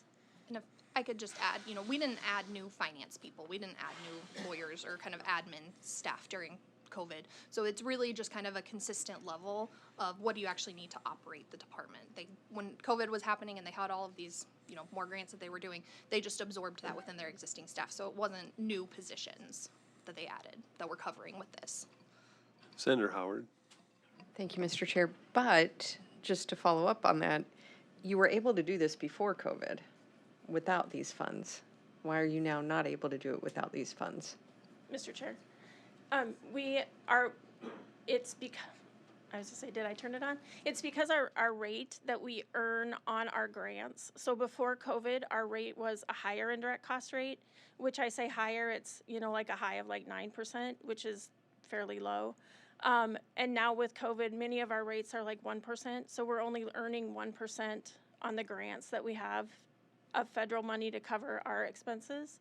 And so our grants now have come from a really high direct cost to a very low, back to our normal. And our rate is based on 2 years prior expenses. So it's really a 2-year thing. Last year, we received a grant that was able to help us with this. This year, we are not able to. We don't have the funding to be able to cover. Follow up. If we aren't receiving the grants, that to me would say we don't need as many FTEs because we aren't processing as many grants, we aren't working as many programs. So could we not have reduced some FTEs? Mr. Chair, I'll go back to what Brandy said. During COVID, we are actually on a flat from what we were before COVID. We did not increase. We did not do anything like that. Actually, our administrative costs over the years of COVID went up less than 3% per year. So, and that's salary policy, essentially, is the only thing that our costs went up. So we have not added people. We are doing that. During COVID, we did it with the same number of people that we did before, and we've just kept those same number of people. Thank you. Any additional questions? Any additional questions? Yes, Senator Carly. Yeah, quick follow-up. So it sounds like with the 2-year look back, this is going to go away in about a year. So what's going to change in the department between now and a year if these funds are going away with staffing or processing or what? The dollars are going to change, but what else is going to change? Mr. Chair, essentially our funding will change. Our indirect cost rate with HHS, we apply yearly for that. So we are applying then with a much lower direct cost rate. So our indirect costs will go up. Again, we will earn more funding on our grants. And so we will have the amount to be able to cover our staff. It's just because it's the 2-year look back, we just had this 1 year that was we were not able to cover. All right, any other additional questions? If not, Representative Mucky. Are there any, you do have a question? I'm sorry. Okay. Are there any additional proponents? Any additional proponents for Senate Bill 78 as amended? Additional proponents? Are there any opponents? Are there any opponents for Senate Bill 78 as amended? Opponents? Seeing none, we've had a good round of committee questions. Any further discussion? Okay, Representative Mucky. Mr. Chair, I move to pass on Senate Bill 78 as amended. We have a motion by Representative Mucky, seconded by Representative Casson. Discussion on the motion. Mr. Chair, nothing more than, again, thanks to our team at the LRC and thanks to the work also presenting this information from BFM as well. Appreciate your time. Okay, thank you very much. Secretary, call the roll. Senators and Representatives, Ms. Kimmons. Aye. Alk. No. Casson. Moore. Billhauer. Carly. No. Foyda. Jorgensen. Aye. Howard. Foster. Sharda. No. Mucky. Zickman. Colbeck. Aye. Norstrup, Aye. Lapke, Aye. Otten, Derby. Aye. 13 yeas, 5 nays. Do pass motion for Senate Bill 78 as amended hereby passes. And then we need folks to carry this on the floor. Okay? Representative Casson. Senator Misgibbons?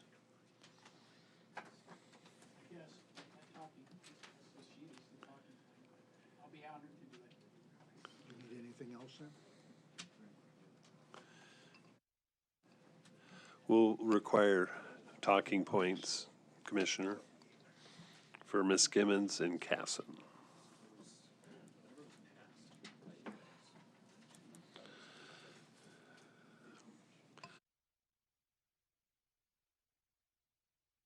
We're going to take a 15-minute recess.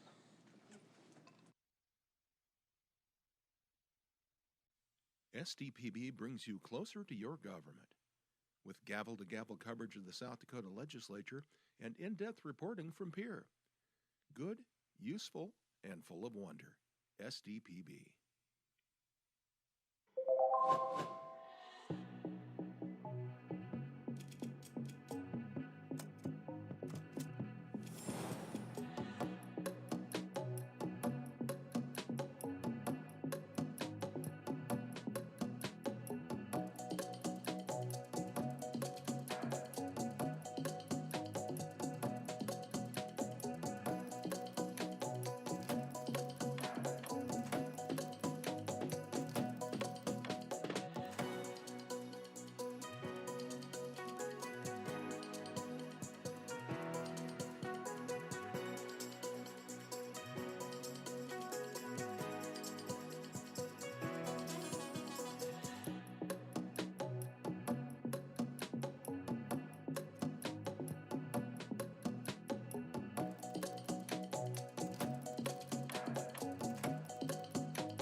From early learners to lifelong students, SDPB inspires curiosity through trusted educational programs and resources for every stage of life.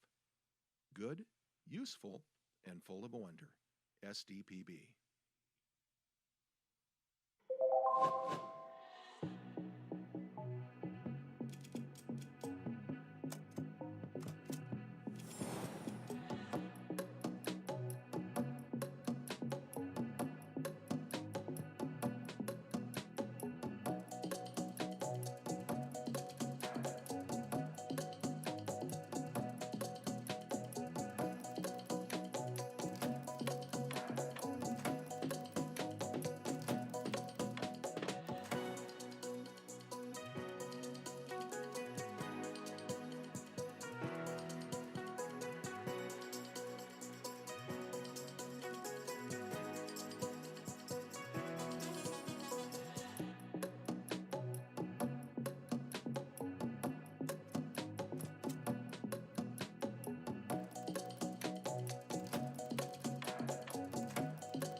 When South Dakotans need reliable information, SDPB is there providing updates and coverage that keep our communities safe and connected. Good, useful, and full of wonder. SDPB.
SDPB celebrates South Dakota's student athletes with live coverage of SDHSAA state championships, sharing the excitement of hometown heroes.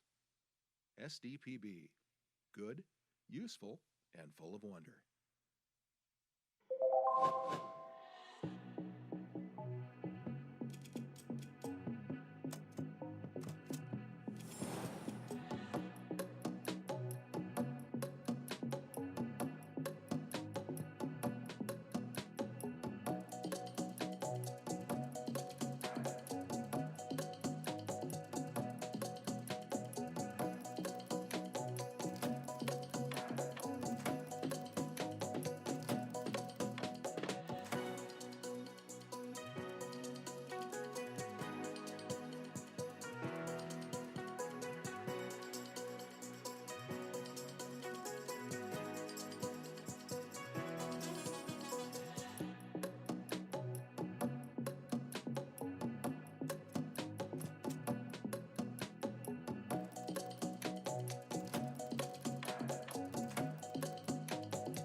From choir to debate to theater, SDPB shines a spotlight on South Dakota's talented students through SDHSAA All-State Fine Arts Programming.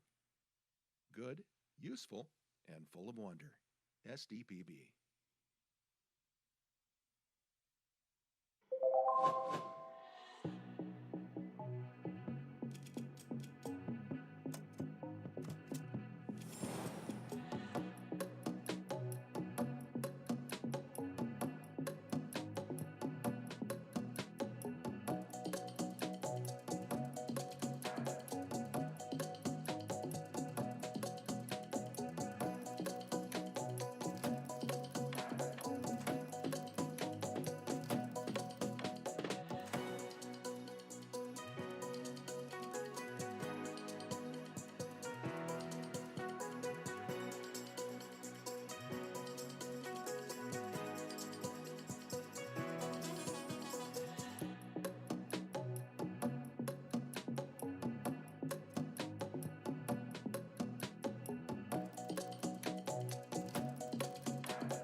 Every day, SDPB connects South Dakotans with stories that inform, inspire, and bring us together. SDPB, good, useful, and full of wonder.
SDPB is your home for fact-based journalism, connecting South Dakotans with news they can trust and stories that matter.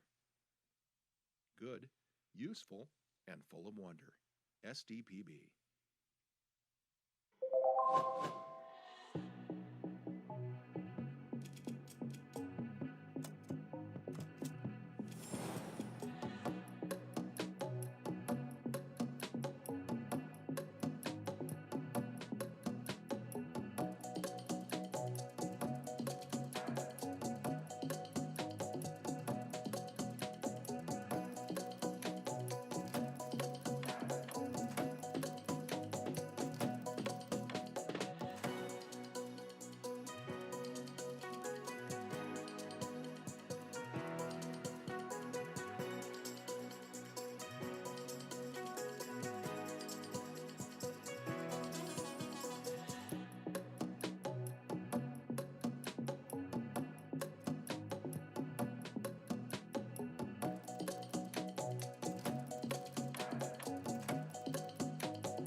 From children's programs to in-depth documentaries, SDPB sparks curiosity and lifelong learning in every South Dakotan. SDPB. Good, useful, and full of wonder.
SDPB brings South Dakotans together, telling the stories that unite small towns, big ideas, and the people who make our state shine. Good, useful, and full of wonder. SDPB.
SDPB shares the voices and experiences of South Dakotans, preserving our stories, our culture, and our sense of place.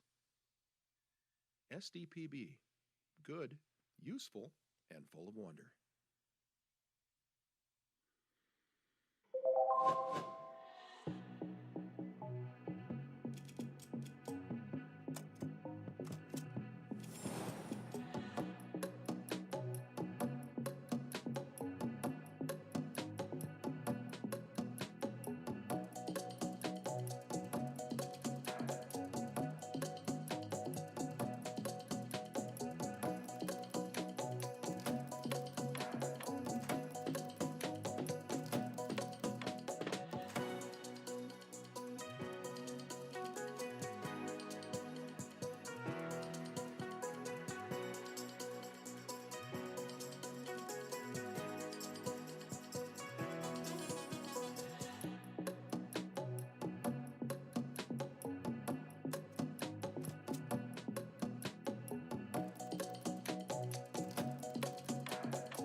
As South Dakota's public media network, SDPB serves everyone with transparency, integrity, and commitment to open access.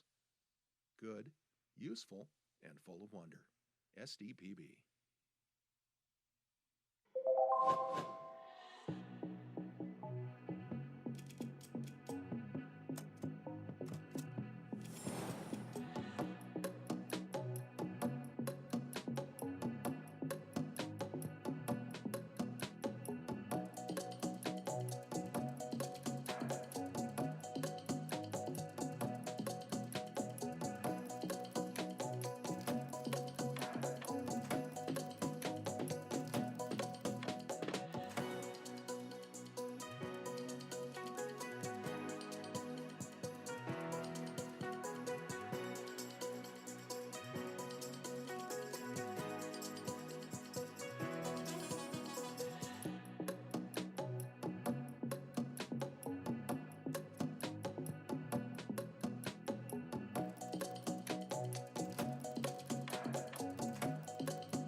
SDPB helps shape South Dakota's future by educating, informing, and inspiring the next generation of thinkers, leaders, and creators. SDPB. Good, useful, and full of wonder.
SDPB serves South Dakota through an interconnected communication system that is on 24/7, 365.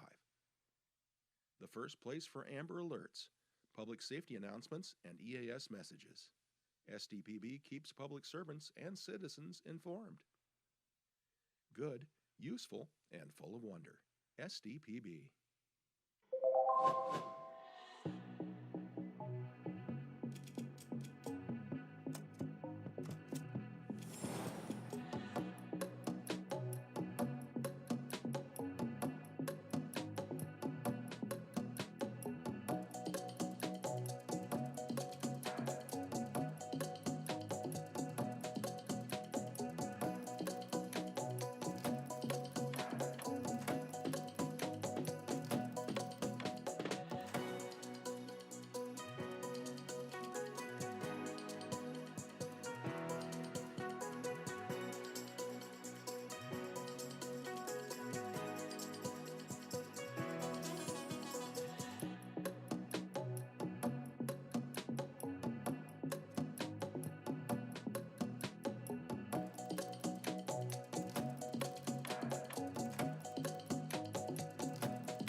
SDPB brings you closer to your government. With gavel-to-gavel coverage of the South Dakota Legislature and in-depth reporting from Pierre. Good, useful, and full of wonder. SDPB.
From early learners to lifelong students, SDPB inspires curiosity through trusted educational programs and resources for every stage of life.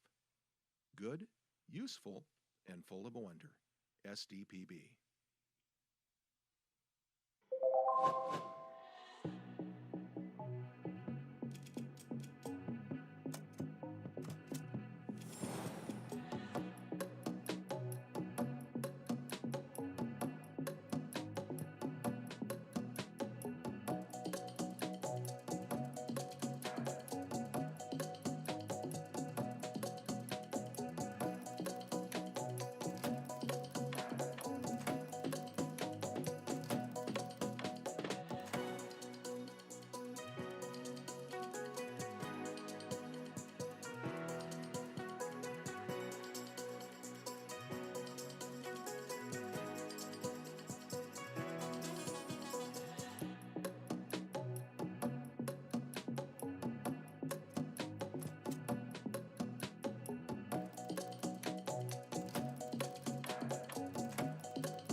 When South Dakotans need reliable information, SDPB is there providing updates and coverage that keep our communities safe and connected. Good, useful, and full of wonder. SDPB.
SDPB celebrates South Dakota's student athletes with live coverage of SDHSAA state championships, sharing the excitement of hometown heroes.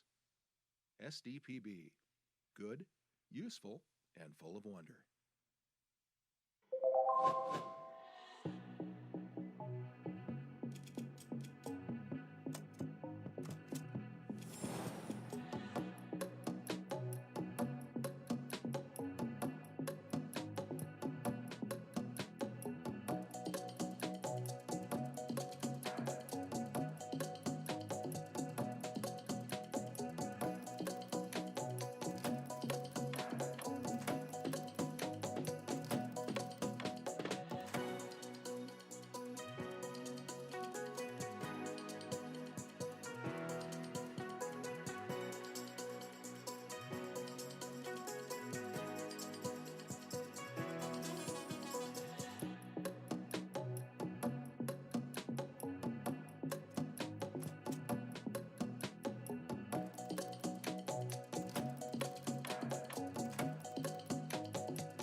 From choir to debate to theater, SDPB shines a spotlight on South Dakota's talented students through SDHSAA All-State Fine Arts Programming. Good, useful, and full of wonder. SDPB.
Every day, SDPB connects South Dakotans with stories that inform, inspire, and bring us together.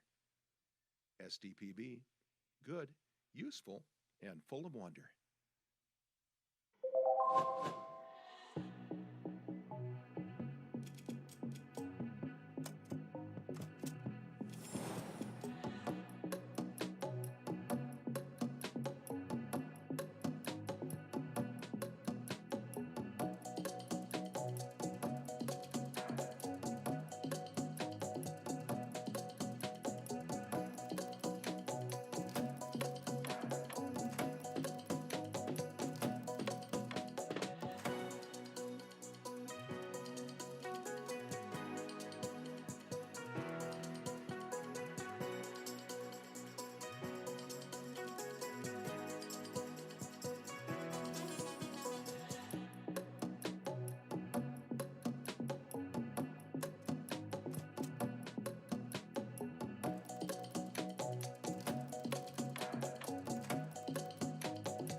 SDPB is your home for fact-based journalism, connecting South Dakotans with news they can trust and stories that matter. Good, useful, and full of wonder. SDPB.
From children's programs to in-depth documentaries, SDPB sparks curiosity and lifelong learning in every South Dakotan.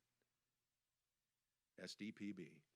Good, useful, and full of wonder.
SDPB brings South Dakotans together, telling the stories that unite small towns, big ideas, and the people who make our state shine.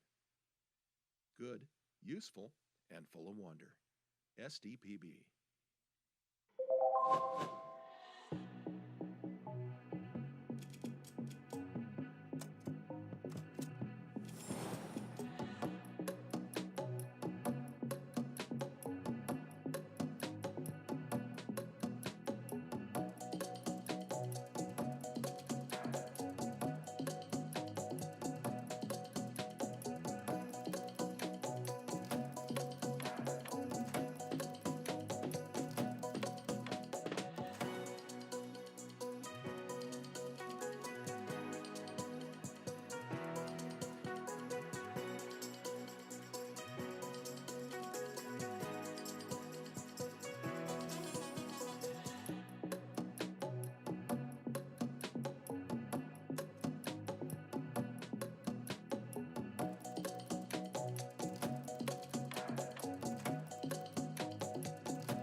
SDPB shares the voices and experiences of South Dakotans, preserving our stories, our culture, and our sense of place. SDPB, good, useful, and full of wonder.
As South Dakota's public media network, SDPB serves everyone with transparency, integrity, and commitment to open access.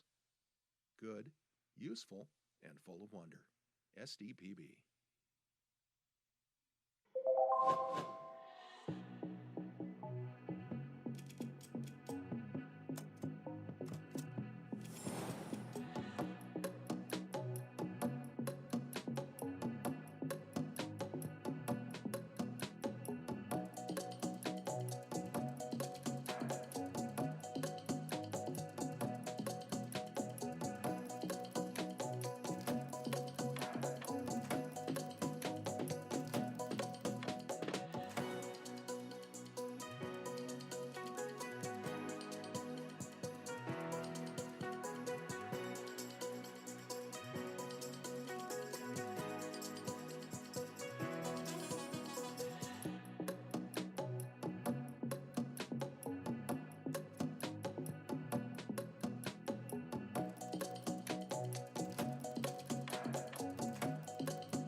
SDPB helps shape South Dakota's future by educating, informing, and inspiring the next generation of thinkers, leaders, and creators. SDPB. Good, useful, and full of wonder.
SDPB serves South Dakota through an interconnected communication system that is on 24/7, 365. The first place for Amber Alerts, public safety announcements, and EAS messages. SDPB keeps public servants and citizens informed. Good, useful, and full of wonder. SDPB.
SDPB brings you closer to your government.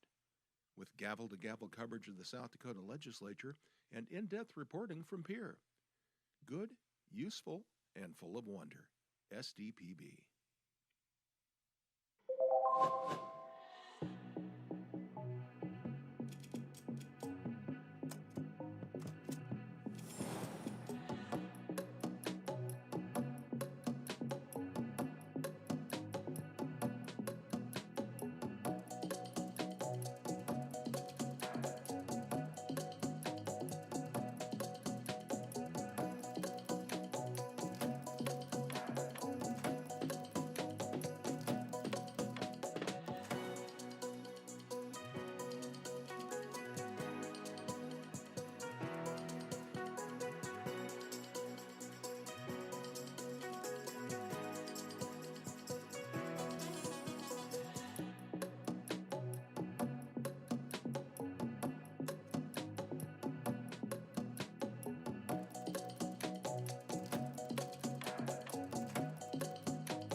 From early learners to lifelong students, SDPB inspires curiosity through trusted educational programs and resources for every stage of life.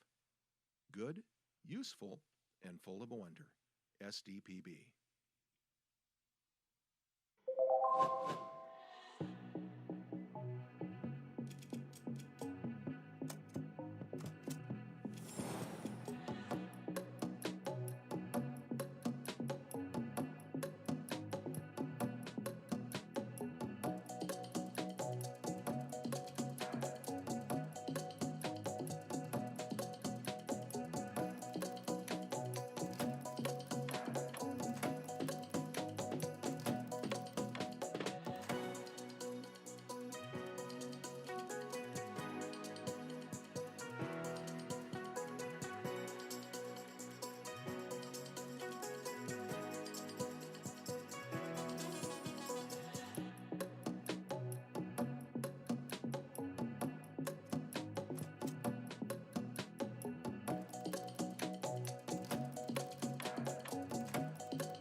When South Dakotans need reliable information, SDPB is there providing updates and coverage that keep our communities safe and connected. Good, useful, and full of wonder. SDPB.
SDPB celebrates South Dakota's student athletes with live coverage of SDHSAA state championships, sharing the excitement of hometown heroes.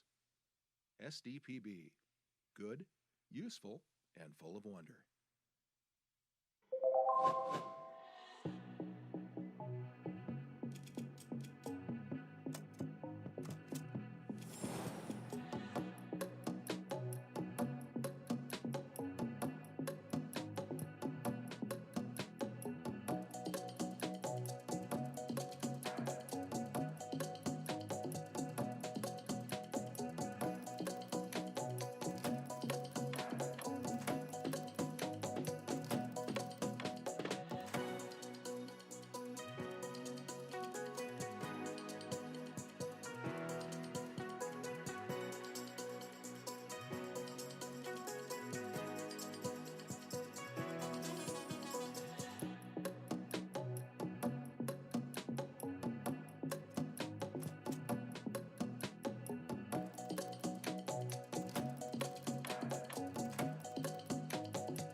From choir to debate to theater, SDPB shines a spotlight on South Dakota's talented students through SDHSAA All-State Fine Arts Programming. Good, useful, and full of wonder. SDPB.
Every day, SDPB connects South Dakotans with stories that inform, inspire, and bring us together.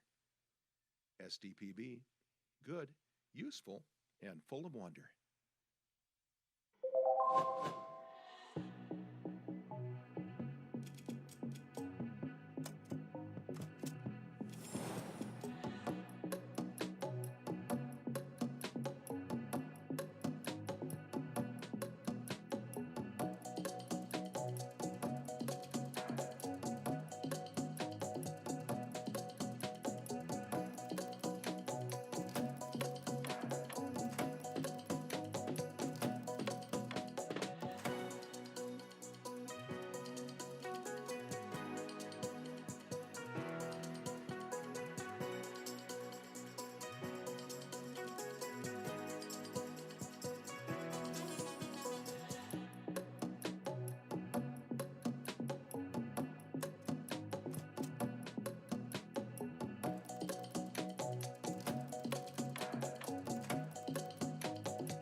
SDPB is your home for fact-based journalism, connecting South Dakotans with news they can trust and stories that matter.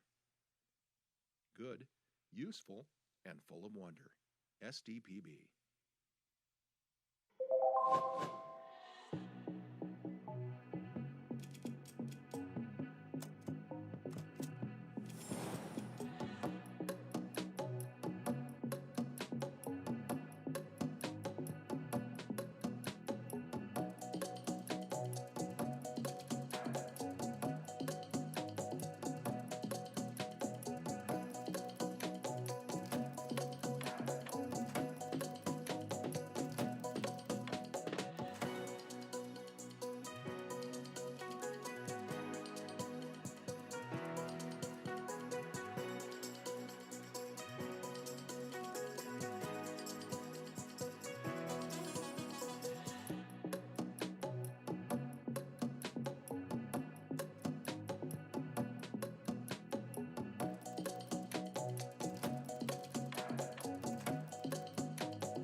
From children's programs to in-depth documentaries, SDPB sparks curiosity and lifelong learning in every South Dakotan.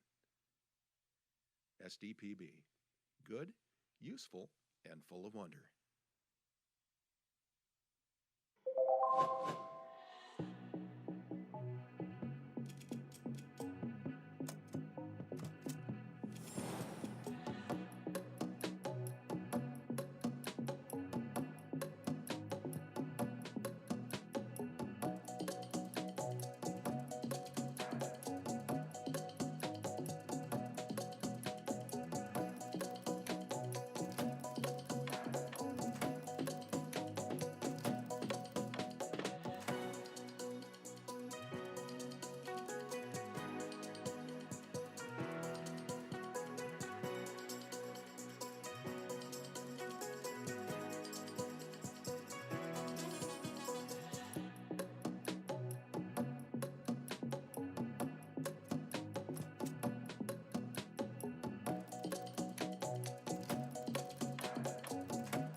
SDPB brings telling the stories that unite small towns, big ideas, and the people who make our state shine.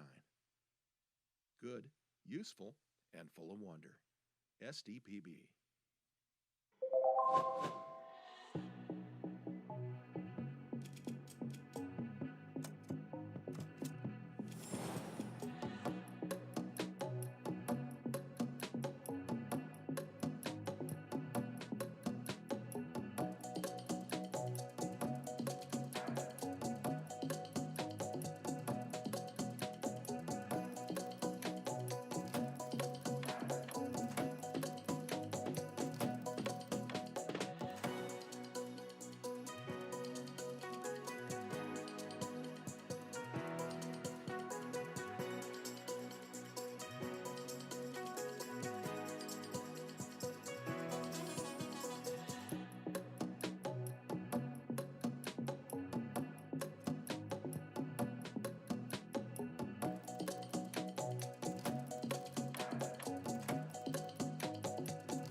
Welcome back to the Joint Committee on Appropriations. I'm Mike Derby, State Representative, lead co-chair this year, along with my co-chair and co-pilot, Senator Otten.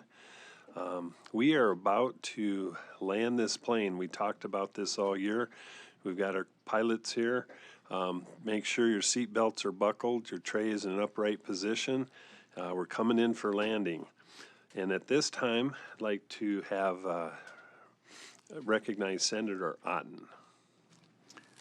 Thank you, Mr. Chair. I move to introduce a bill at the request of the committee entitled An Act to Appropriate Money for the Ordinary Expenses of the Legislative, Judicial, Executive Departments of the state, the current expenses of the state institutions, interest on the public debt, and common schools.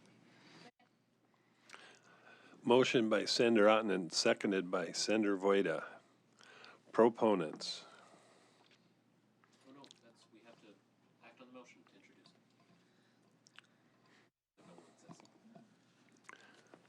it. Okay, we have to act on the motion to introduce the bill. Roll call. Senators and Representatives, Ms. Gibbons. Aye. Auk. No. Casson. Oh, yeah, this is a motion to introduce the G-bill. I'm going to revert my vote and go yay. Casson. Aye. Moore. Aye. Vilhauer. Aye. Carly. Aye. Voida. Aye. Jorgensen. Aye. Howard. Aye. Foster. Aye. Sharda. Aye. Mackey. Aye. Zickman. Aye. Colbeck. Aye. Norstrup. Aye. Lapke. Aye. Otten. Aye. Derby. 18. 18 yeas. The bill has been introduced, and at this time we will entertain proponents. Good morning, Mr. Chairman, members of the committee. Jim Twilliger with the Bureau of Finance and Management. Well, here we are. Asking you to support, what's our number? House Bill 1326, the general bill.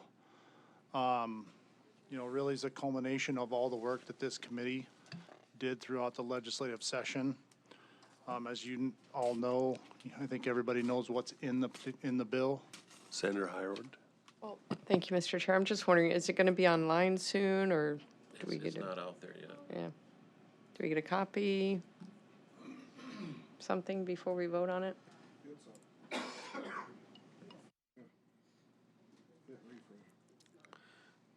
Is it up?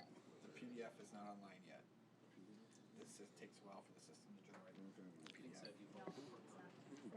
We will be at recess.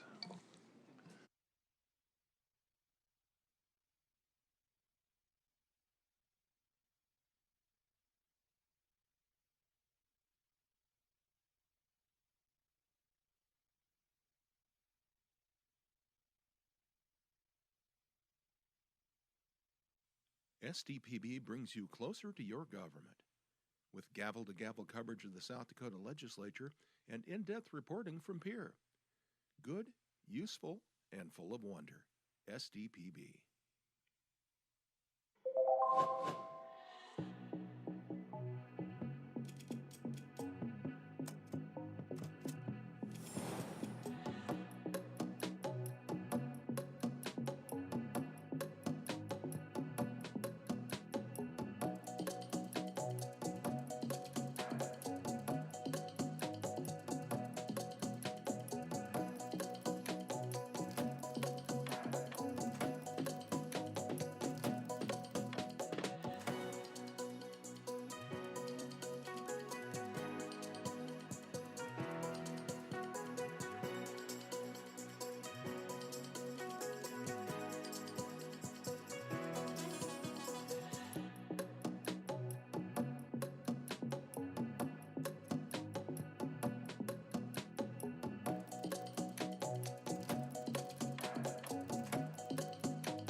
Okay, thank you very much. The general appropriations bill is online. Mr. Melhoff, you'd like to talk about some of the changes to date?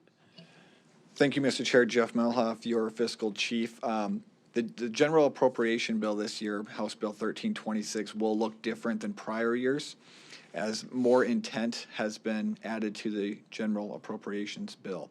So each budget unit will have a table describing the increases or decreases as well as a description about what is changing in the bill.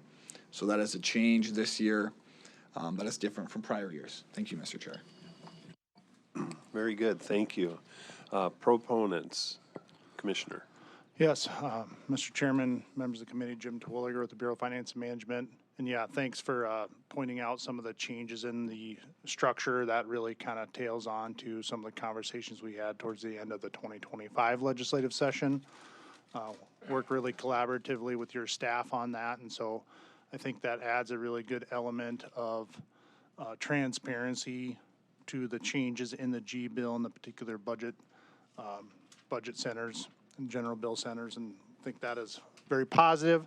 And again, House Bill 1326 is a culmination of all the work that you guys did, you know, when we started out on this journey, and the budget that was recommended by the governor. Of course, that was a little bit more of a cautious budget with some of the revenue trends we were seeing last fall. You know, thankfully, through the revenue setting process and the whole budget process, we had a little bit of improvement, which is certainly a good thing, allowing the 1.4% inflation to be funded through the general bill, which I think is very positive. Of course, you also took action on property tax relief, which is also incorporated into the general bill. And so a lot of other funding and needs that are being funded through the general bill. Appreciate the committee's work, both chairs and the entire committee on this effort. I think the process worked. Of course, there's always a few bumps in the road, but we're able to work through all of those. And I think the process was very, very good this year. And so thank you to this committee and Mr. Chairman for all the work. And we would encourage you to pass this bill. We appreciate it. Thank you, Commissioner. Additional proponents for House Bill 1326. Additional proponents? Any additional proponents? Moving on to opponents. Are there any opponents to House Bill 1326? Any opponents? Seeing none, open up for committee questions. Any committee questions? Senator Vilhauer. Thank you, Mr. Chair. I just want to confirm that I'm understanding what I'm seeing. I see a total general fund figure of $2,543,000,000 and change, and I'm not also looking at the revenue target that we set here a few weeks ago. So we're looking at about a $7-8 million surplus. Is that, am I understanding the numbers correctly here?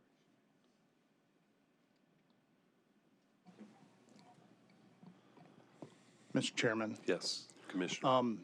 The couple items that wouldn't be outlined in the general bill, which are continuous appropriations, and so that would be represented by, I believe, the fire premium refund that is specifically allocated in the general bill because it's a continuous appropriation. And so when you put all that in and we put together what's called the general fund condition statement and include that, you would be balanced, should be balanced with a zero balance on the bottom line for fiscal year 2027. Okay, thank you.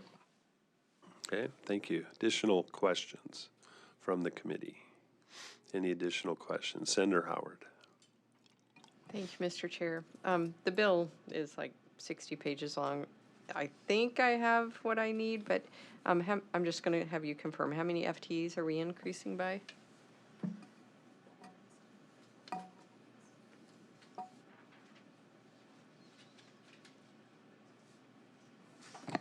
Mr. Chairman, I don't have that at my fingertips, but if you give me a few minutes, we can get that information.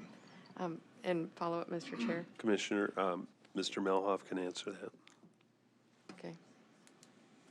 Mr. Chair, on page 55 of the bill, you'll see the base appropriation and then the adjustments, and the total increase in FTEs is 26 FTEs from the prior year. So a net increase of 26 FTEs. Follow up? Senator Howard. Not really follow up, but can we just get a rundown of the percentage increases for general funds, federal and other?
Okay, Mr. Melhoff.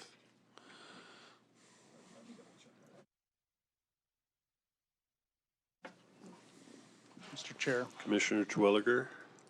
We've got percentage increase in general funds is 3.27. Federal Fund Expenditure Authority is decreasing by 0.35. Other Fund Expenditure Authority increase of 5.9. And then a total is 2.36% increase. Okay. Thank you. Any further questions? Any further questions from the committee? Senator Carley. Mr. Chair. Thank you. Mr. Terwilliger, can you just confirm on the, there's a lot of questions that come in about the amount that was statutorily required to be increased for state schools, the percentage. Can you confirm how that relates? This is 1.4, but can you confirm, is there a required number? How that plays out? Mr. Chair. Yeah, if you, in the statutes that dictate the, lay out the K through 12 funding formula and where the target teacher salary is set in state law, in those definitions, there's also what's referred to as the index factor. And that index factor is basically says that suggests that it should go up by 3% or inflation, whichever is less. And so that's kind of the starting point. Of course, as you know, over the years, the legislature has exceeded that. I think over the last 4 years, we've been at like 6, 7, and 4, I believe. And last year was 1.25, and this year we're at 1.4. And so, but there's an index factor that's outlined in that. It's 3% or inflation, whichever is less.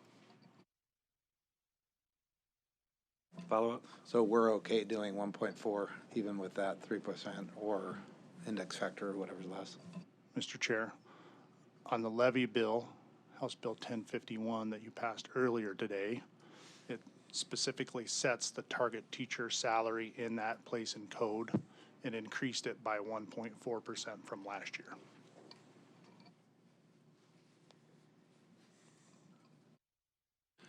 Yep, follow up. I just say thank you for the new format. The new format of the G-bill is excellent. Just how it's formatted differently and the FTEs and the tabulations and everything. It's much easier to read than previous ones. Thank you. Thank you, yes. Additional questions? Any additional questions? Okay. Discussion from the committee? Any discussion? Representative Casson. I move to pass. Motion by Representative Casson, seconded by Representative Lapke. Discussion on the motion. I think we've talked about this all session long. Lots of work has gone into it. Yeah, just look forward to voting yes. Thank you. Any further discussion on the motion? Any further discussion? Senator Lapke. Well, this has been the goal from the beginning of the year, and it's the culmination of a lot of good work by a great group of people, and I want to thank everybody. Thank you. Any further discussion? Any further? Senator Howard. Thank you, Mr. Chair. Well, I do want to explain my no vote, and it's a reluctant no, but we had the opportunity this year to, maybe meet statutory obligations. I'm extremely frustrated that we continue year after year to ignore our lawful obligation to increase state aid to education by 3% or CPI, whichever is less. And we just ignore that every year.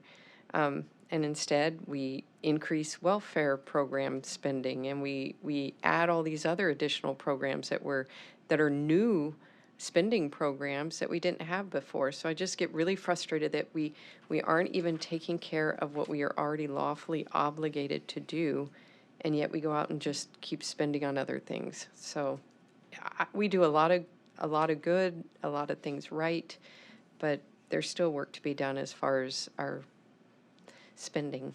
Thank you. Further discussion on the motion? Yes, Representative Jorgensen. Thank you, Mr. Chair. Can I get a clarification from LRC? Because I did ask this question about whether or not we had to do the 3%. I wanted to make sure that we were within the law. Can you tell me exactly what the statute says and what we're supposed to do?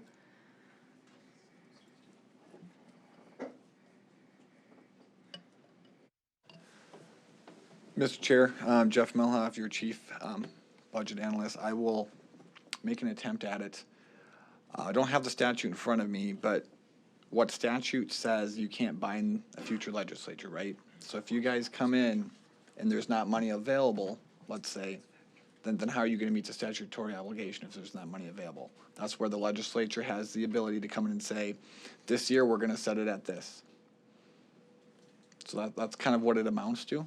Now I can go find the statute and read it for you, but Jeff, if you, it's 13, 13, 10. Okay, so I found, I'll read you the statute. So it says the index factor is the annual percentage change in the consumer price index for urban wage earners and clerical workers as computed by the Bureau of Labor and Statistics of the United States Department of Labor for the year before the year preceding the year of adjustment, or 3%, whichever is less. And then the next one down talks about the target teacher salary. The target teacher salary is the previous fiscal year's target teacher salary increased by the index factor. So that's what it says in statute. Follow-up? Thank you, Mr. Chair. And I had I shared Senator Howard's concerns, but when I had spoken to LRC, it was explained to me that we aren't breaking the law by what we're doing, I guess is how I'm saying it. I'm just trying to make sure that we're within the law. Thank you. Mr. Chair, you could look at it where you're resetting it before. You're resetting it by passing the G-bill right now with a new number in there before it takes effect. You could look at it that way, because the legislature is now passing a new law and setting the target teacher salary at a new amount. If that helps. Thank you. I just wanted clarification. Senator Howard. Thank you, Mr. Chair. Yes, while it's true that whatever we do here becomes law, that is true. But that doesn't negate what is in statute, which says it should be 3% or CPI, whichever is less. But we don't abide by that. And so therefore, whatever we do becomes law. But as I was told early on too, I mean, we can do whatever we want, and if you don't like it, sue. You know, that's what the taxpayers are left to do if that's what they care. So, I mean, we can argue about this all day. What we do here, sure, becomes law, and it will be legal because because that's what we did. But it doesn't make it okay, and it doesn't negate what's already in statute. Mr. Chairman, if you don't mind, I'd add a little bit to what Mr. Melhoff, I think, laid that out well. But I'd also remind the committee, I think it's since fiscal year 2019, with the adoption of the 1.4% this year, you're still 7.9% ahead of where the index factor would have suggested over that time frame, about the last 7 years. So if you look over the last 7 years, you're still ahead of that if you do the math by 7.9%. And so I think that's something that needs to be considered. And the fact that this committee did a lot of work to provide the 1.4% this year, that's something that should be also considered.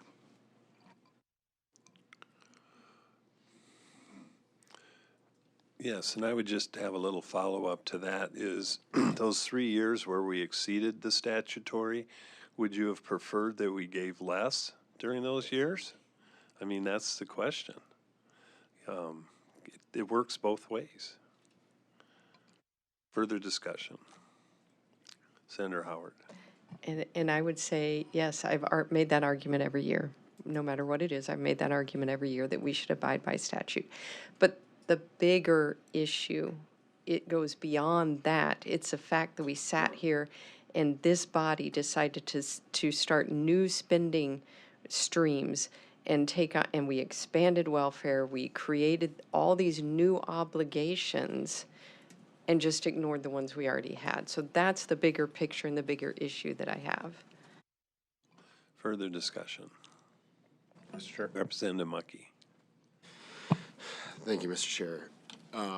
First, I want to thank you all. I think I know how hard we work as a team, so it's an honor to serve with all of you in this process. Whether or not we see a budget at the end of the day that has everything we want in it or not, I know that we've tried to do the best we can, and I appreciate that about all of you.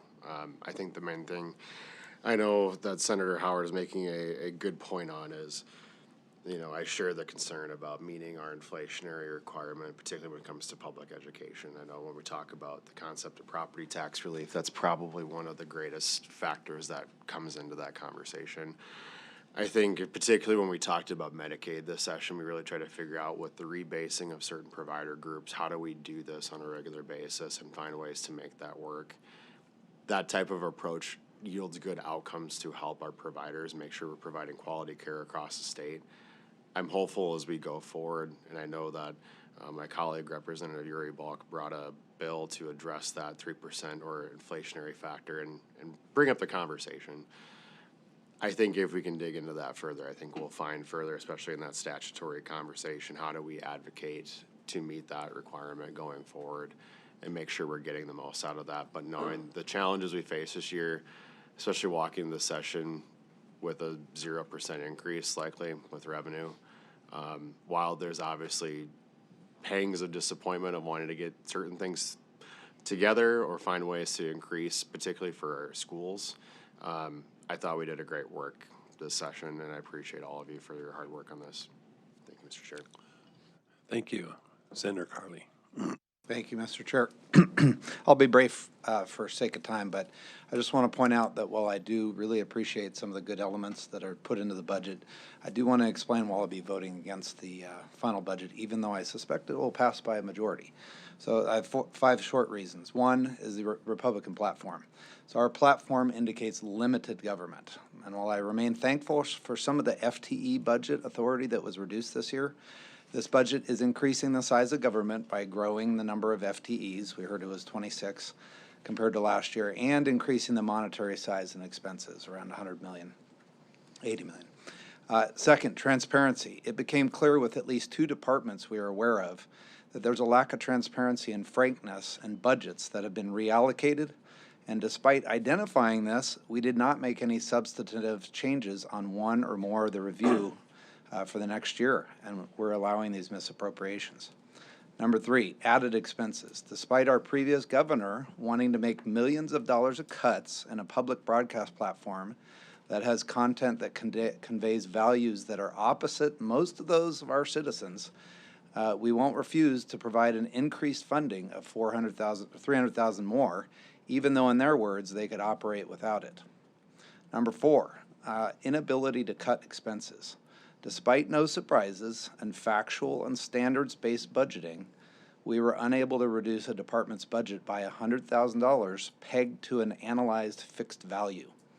Additionally, a second attempt at a $5,000 reduction unrelated to the department expense was unable to be reduced out of a total of a $24 million budget. Finally, number 5, Democratic platform. We've had very civil conversations with our members from both political sides, but I do want to congratulate our Democrat member for a number of successful inserts into our budget. However, none of these issues, I believe, is the role of government, so I think we should not fund them. With that said, I appreciate the staff, the agencies, and the colleagues' work in this process to put the budget together, but I will not be supporting it. Thank you. Further discussion? Any further discussion? Seeing no further discussion, Secretary, call the roll. Senators and Representatives, Ms. Skimmons. Aye. Elk. No. Casson. Aye. Moore. Aye. Philhauer. Aye. Carly. No. Voida. Jorgensen. Aye. Howard. Foster. Aye. Sharda. No. Mucky. Zickman. Colbeck. Aye. Norstrup. Lapke. Aye. Otten. Aye. Derby. Aye. 13 yeas, 5 nays. Motion do pass on House Bill 1326 hereby passes. Okay, we've got one bill left. HB 1139, appropriate money for the ordinary expenses of the legislative, judicial, and executive departments of the state, the current expenses of state institutions, interest on the public debt, and common schools.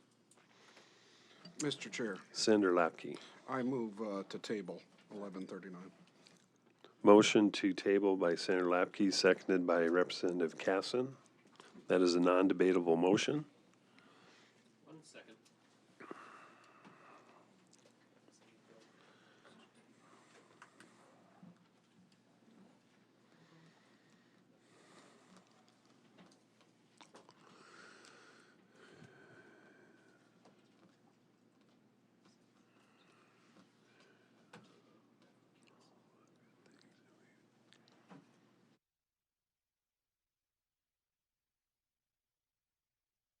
Senators and Representatives, Ms. Kimmons. Aye. Auk. Aye. Casson. Moore. Billhauer. Carly. Aye. Voida. Jorgensen. Howard. Foster. Sharda. Aye. Mucky. Zickman. Colbeck. Aye. Norstrup. Aye. Lapke. Aye. Otten. Derby. Aye. 18 yeas. Motion to table House Bill 1139 hereby passes. We have completed our work, correct? And I think it's only appropriate, I'm going to say a few words. You'll hear a lot more on the floors tomorrow from myself and co-chair on truly some transformational things we have in this budget. There's a lot of good things we'll talk about for the people of the state of South Dakota, and I couldn't be personally prouder of all the hard work and the budget we put together. Senator Otten? Well, personally, I want to thank everybody for your diligence, your hard work, and especially in the arena of our study groups. They are some fantastic products that came out of that group. The hard work that went in there, the thoughtfulness is incredible. And I think out of all the years up here, I think this group of people have accomplished more than in years past. So it is humbling to get able to serve with you guys. So with that, Thank you, Senator. Is there anything else for the good of the cause? Senator Voida. Move we adjourn. Motion by Senator Voida, second by Senator Lapke. All in favor, say aye. Aye. Opposed? Motion carries. Thank you very much. SDPB brings you closer to your government. With gavel-to-gavel coverage of the South Dakota legislature and in-depth reporting from Pierre. Good, useful, and full of wonder. SDPB.